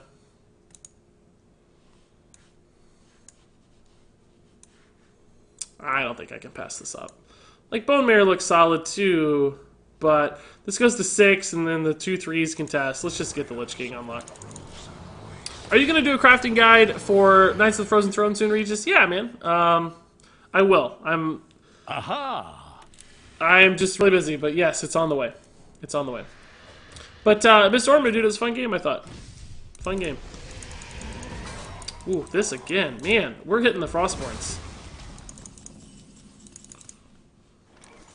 For justice. Like these Frostborns. Yeah, GG didn't get Ultimate Infestation. You're my favorite streamer, though. That's awesome, Miss Dorbu. I'm glad, dude. Thanks for the kind words. So you weren't actually too salty. Just a little salty at how lucky that game went. But I can't believe you actually watched and stuff. That's crazy, man. Like I said, I thought you played it fine. And yes, I know from a little experience lately playing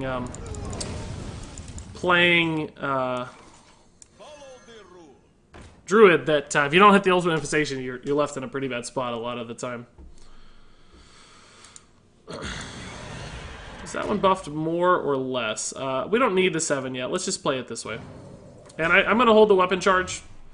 I think we can get a pretty good, like, Abyssal out of it or something else. Some other great target, right? I wish it had 6, man. I would have killed that right off. Maybe I should have went face, because we're going to be threatening lethal. We will anyway if he doesn't clear our board right. We have 19. Oh, and the Bone Mare would give us 23. He was at 20, but... I would expect him to play some sort of taunt card here, like Sun Fury. Doomsayer plus Sun Fury.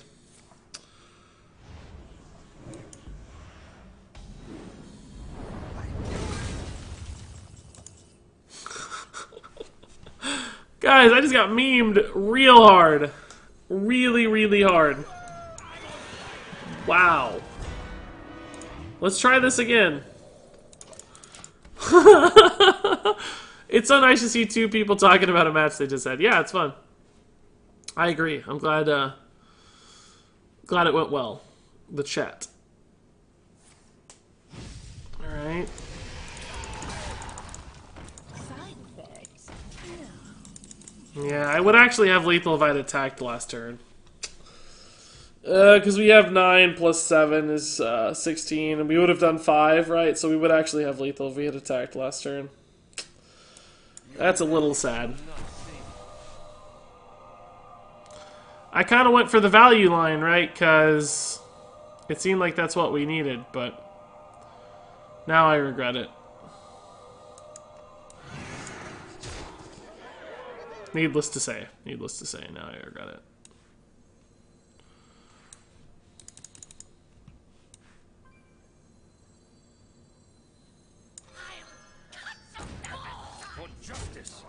See, 5. Still gonna do it, just because it puts him on a clock right now. He only has 4 cards available. So, even like Twisting Nether loses in the game.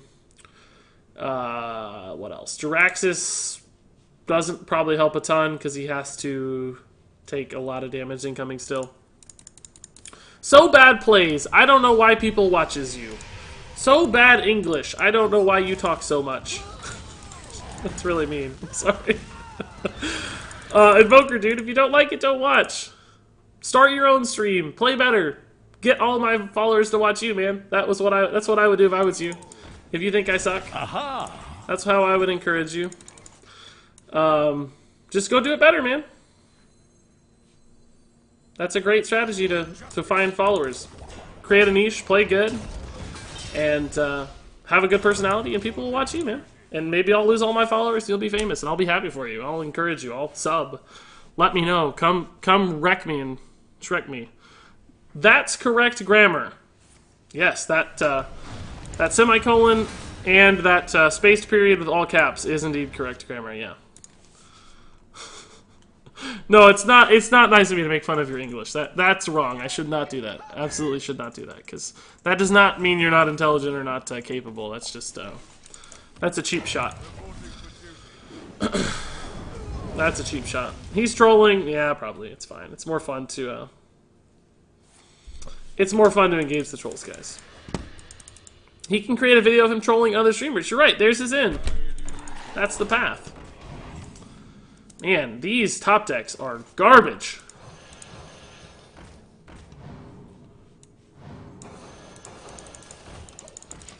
We're both just drawing hot garbage right now. Like, he's played 2 Galactic Crawlers, avoid... I mean, if he hits like Gul'dan, I'm screwed. But, I can't believe how badly I've top decked here. 2 straight Fireflies. I mean, anything would have won the game for me here.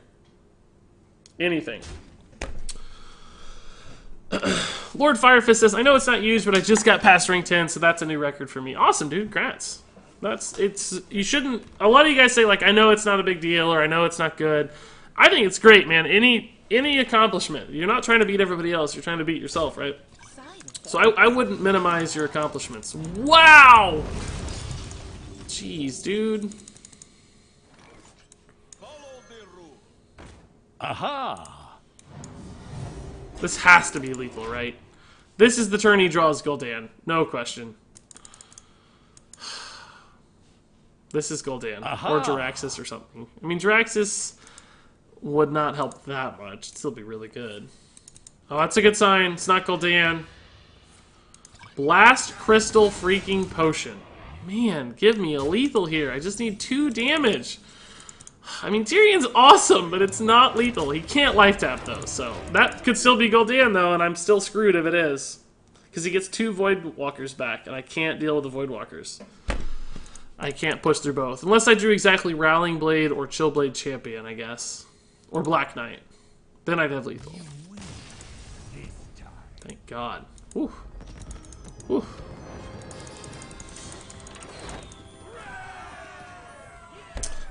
You're trying to beat yourself.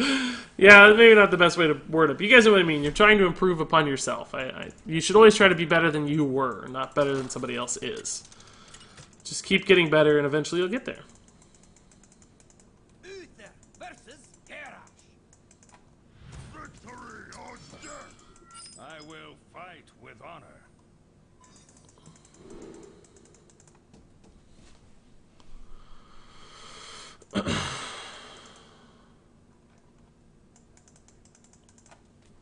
You would not believe your eyes if you top deck 2 Fireflies. Are you singing Owl City to me right now? Is that what that's called?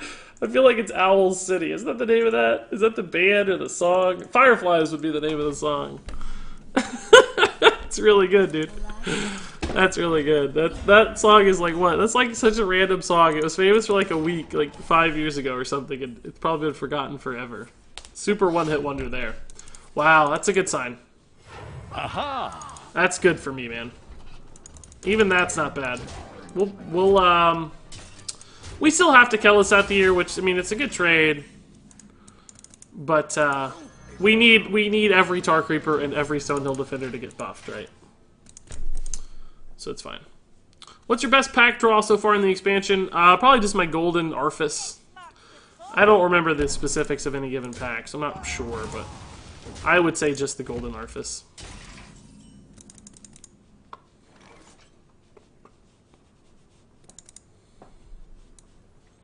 I think I have to save this for the Bittertide Hydra.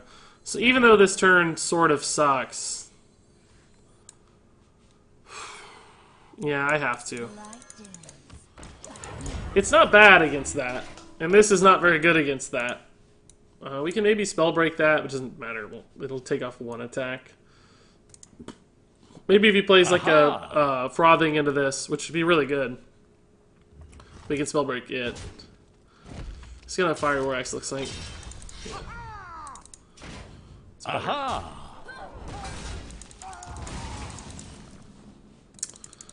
Rallying Blade's actually solid. It's not great. It's solid. We need one of our taunts, guys. This hand is very, very unusually awkward for this deck.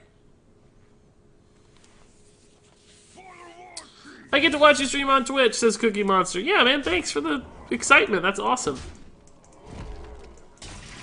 You ever play against your viewers? Not actively, no. I mean, I have, but not...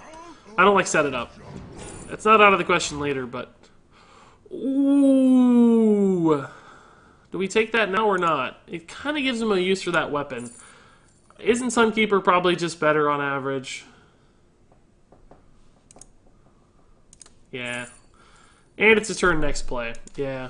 For justice. I don't want to give him value on that weapon. Like I could have played the 3/3 now, but right now that weapon's really junky because it doesn't contest the Stonehill. So, hey Reese, by any chance were you playing Pirate Warrior last night? Yeah, I was a little bit. I played pretty much 3 different decks last night. I played some Paladin, some Pirate Warrior, and some Druid. So if you were around rank 2-ish, you might have seen me. Yeah, it's incredibly possible.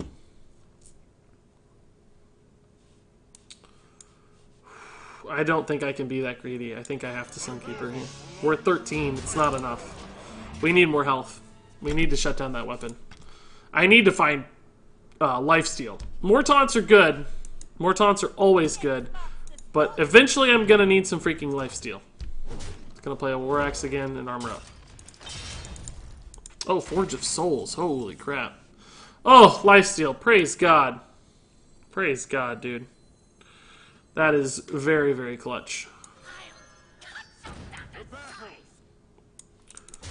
Gonna do it this way so I get to lifesteal multiple times, right? I don't want the lifesteal minion to die immediately. So now that's exactly Arcanite Reaper. So you know he can't get value out of that this turn. So he's not gonna win, basically. Not gonna win. Yeah, Izzy, your boy, you're right. It does indeed have a exclamation point. Alright guys, we're actually winning some games right now. This is actually also going to be my last game. It's almost time to end the stream, so... Let's see if we can't hit, Lifesteal to concede. Yeah, definitely. Against Pirate Warrior, lifesteal is super clutch. Ooh, I don't like mage. This is going to be tough. We always seem to lose against the mages, guys. Oh, Kel'Seth's good, though. It's the rank 1 final boss. I was actually rank 1 last night a little bit and lost a ton. So this will not be a new high this season, but getting closer. Getting closer. Yeah, I know I'm on a roll, but I gotta work. I'm sorry, guys. Work calls. Work calls. Yeah, I did make a whole video about Ultimate Infestation. Holy cow, she read the arrow as 2. Amazing. Oh my god, you're right. You're right, Jerk. She did process the arrow correctly. That's actually really interesting. She's smarter than we thought. Amazing. What should I do? It always disconnects me. What do you mean, Hearthstone? That's weird. That sounds like an internet issue. I'm not sure. It's hard to say. YOLO. Oh, wait, hold up. No, let's see. Joe, 14, Cookie Monster, Monkey Boy Tom, YOLO Ling, Songbird Cora, Ibrahamashra, Chloe, Fayron, Wowang, Dr. Ron, Jim23, Chocolate Milk, Blair, Toe Jam. Thanks for the follows, guys. Really appreciate it. Thanks for hanging out.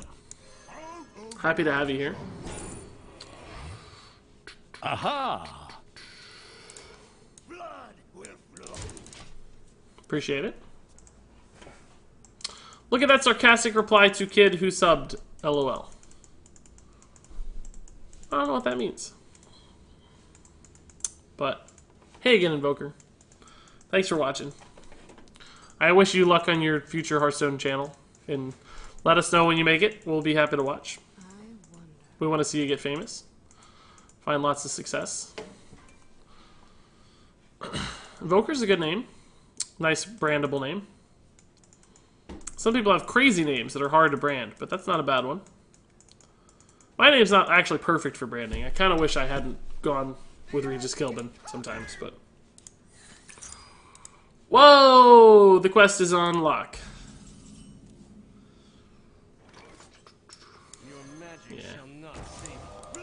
It's only worth 3 damage, but it's also worth the board, so I like it. This is a good turn 5. This is an okay turn 6.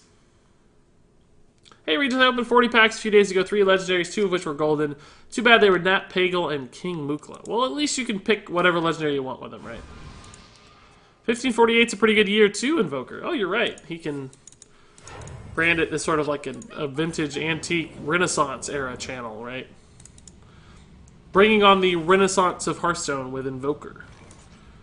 Good Hearthstone plays all day, it'll be called.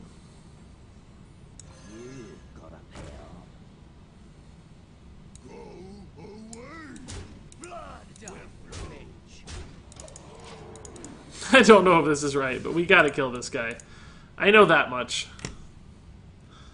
You don't love Regis Kilbin? Try David Hasselhulk. It's also funny because it's a celebrity-based pun.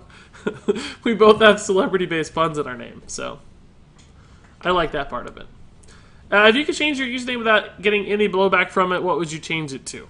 I don't know. It's a good question. I like Regis part of it fine. It's the Kilbin part that confuses people. Goober likes it though. Goober says it's the only reason he checked me out. Well, that's nice to hear. I'm glad some people understand the pun and get the joke. Invoker is Carl from World of Warcraft. That's what this game is all about. Surprisingly, the guy who streams it doesn't know it. Carl from World of Warcraft. You're right. I don't know a Carl from World of Warcraft.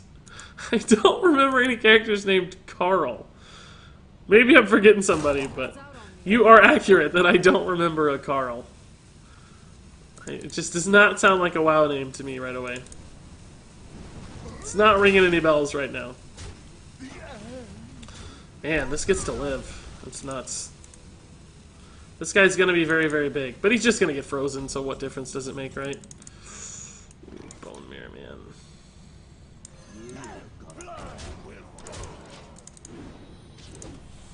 WTF is Carl and WoW? I don't know either. Invoker, who is Carl and WoW? What do you mean? We don't know what that is. Instead of being a Jake Pauler, I'm a Regis Kilbiner. Yeah, there's a lot of you guys out there. The Regis Kilbiner army. You should make Regis Lucky Packs. No, I'm not changing my name. It's locked in now. Google Invoker from Dota, you'll get it. Oh, so it's not actually from WoW. Here's your kick research. Regis less than 3. There's a WoW head link to Carl. Carl is, he is a battle pet. A collectible beast battle pet, apparently. But Invoker is a Dota character, and Dota is only marginally based on WoW, right? So, it's also just a word. It's also just a word. But I actually did see Invoker in a tournament lately, I think. I was looking at Dota when Artifact was announced. I was kind of curious about some of the Dota stuff. Here's Frost Nova. No, actually. Okay. Well, that's a good sign.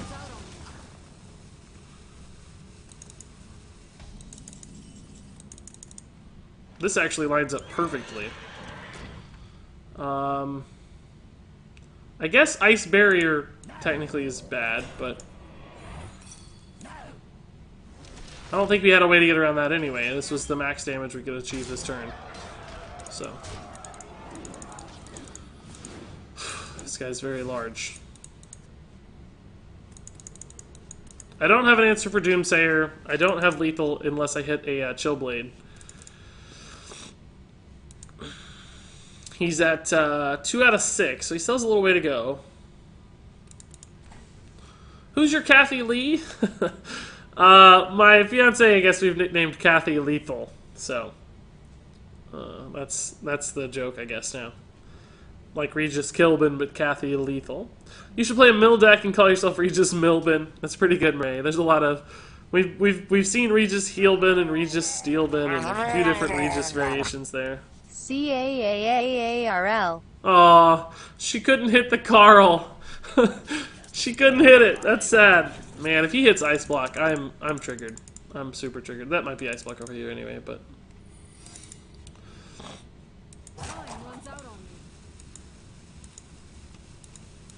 I guess we'll have to put him to 1 with this Rallying Blade, right? For justice.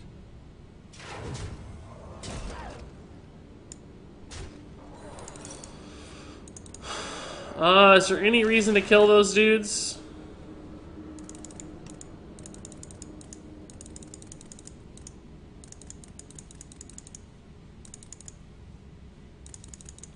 I sure can't think it I just can't imagine it matters much. Mostly because I'm bored.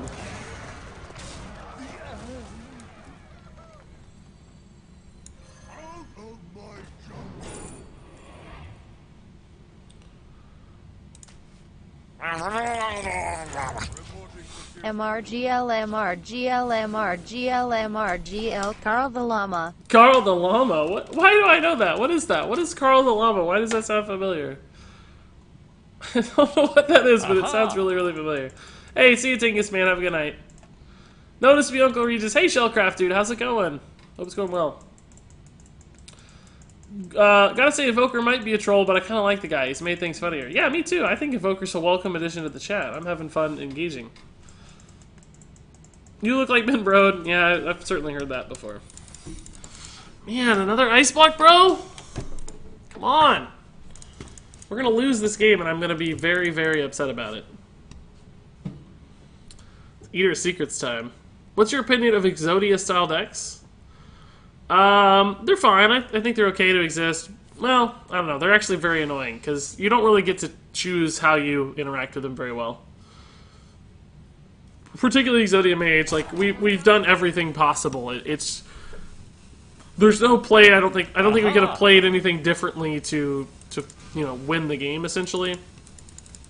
If he gets to chain Primordial Glyphs into Exodia, I'm gonna be triggered again. Aha! Gonna be very triggered again. He's still only at 2 out of 6. That's 3 out of 6. Okay. Hey Regis, you should totally figure out what Carl the Llama is on stream. Hint, you probably shouldn't. Yeah, it sounds like I shouldn't. I think you're right. It sounds like I won't. Okay, so we have the Spellbreaker for a freeze if he doesn't hit the Exodia this turn. If he hits it, we lose. If he hits another Ice Block somehow, we probably lose because he has so much time. But if he just tries to freeze and stall here, we have Spellbreaker for lethal, which is nice. I'm hoping we're just going to see the concede, but either way. Have you thought about a Who Wants to Be a Millionaire style game for a sub to win up to X amount of packs? No, but it would be fun. There's definitely good fun opportunity there too. Like the idea. They need to get rid of Ice Block. Yeah, I've made a video about Ice Block too. Made a video about Ice Block. At the very least, don't make it discoverable off Discover Effect, so you can have a maximum of 2. That's one idea. Also, just moving it to wild would probably be fine.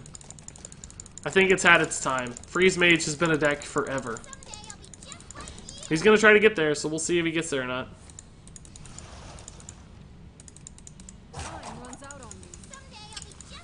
Can he get to the activations is the question. We need him to hit like Glacial Mysteries or something. We need those to be all really expensive spells. Wait, he can't get there anyway, right? He doesn't have enough mana left. Yeah, it's just over. That 3 mana sealed the deal because he can't play any more dudes. Boys! Pretty good end of the stream there, guys. Pretty good end of the stream. Pretty nice. Rank 1. Man, we had what we started out at like what, rank 2 and 1 star. Then we fell to rank 3, and then we just win streaked up to rank 1. It's not bad with hand buff. Pretty good win. Pretty good stream. Not bad at all. And like I said, guys, that's actually my last game. But a good one to end on. Man, beat the final boss, Exodia. Got to rank 1. So what is that? 5 more games to Legend. I'll probably do it off stream tonight. Or at least try to. I don't want to do it on stream. Well, I don't mind doing it on stream, but I'm going to try to do it as soon as possible. So maybe tomorrow, after I do some solo stuff, because I do have to do the Lich King tomorrow on stream. Maybe we can do some experiments or just goof around in Legend. Maybe I'll even see how high I can get. I don't think that's... Doesn't feel like a Legend grind month to me, personally, but... we'll see. Maybe next month. It just depends on how much time everything adds up to. But anyway, guys, it's been a crazy fun stream, like always. Thank you, everybody, for joining me with the hand buff Paladin. Definitely not the most optimized deck to rank up with, but still, clearly, finding some success. And the Firefly, I like that change a lot. That's worked out really well for us. So, guys, appreciate all the new follows. Man, there were a ton. Even some more have rolled in, like Ahmed, Silly Bro, Rasburger, Swappy, Grim Reaper, Theme Gag Boy, Sensei, Vasilix. Appreciate it, guys. There were like, I don't know, bajillion new follows today. Let me see if it shows me how many. I always like saying that. 86 new follows this morning. That's so awesome, guys. 1,300 bits donated. That's nuts. I think we're up to 242. I didn't even notice, but that's 242 subscribers, which is actually a new record for Twitch subs.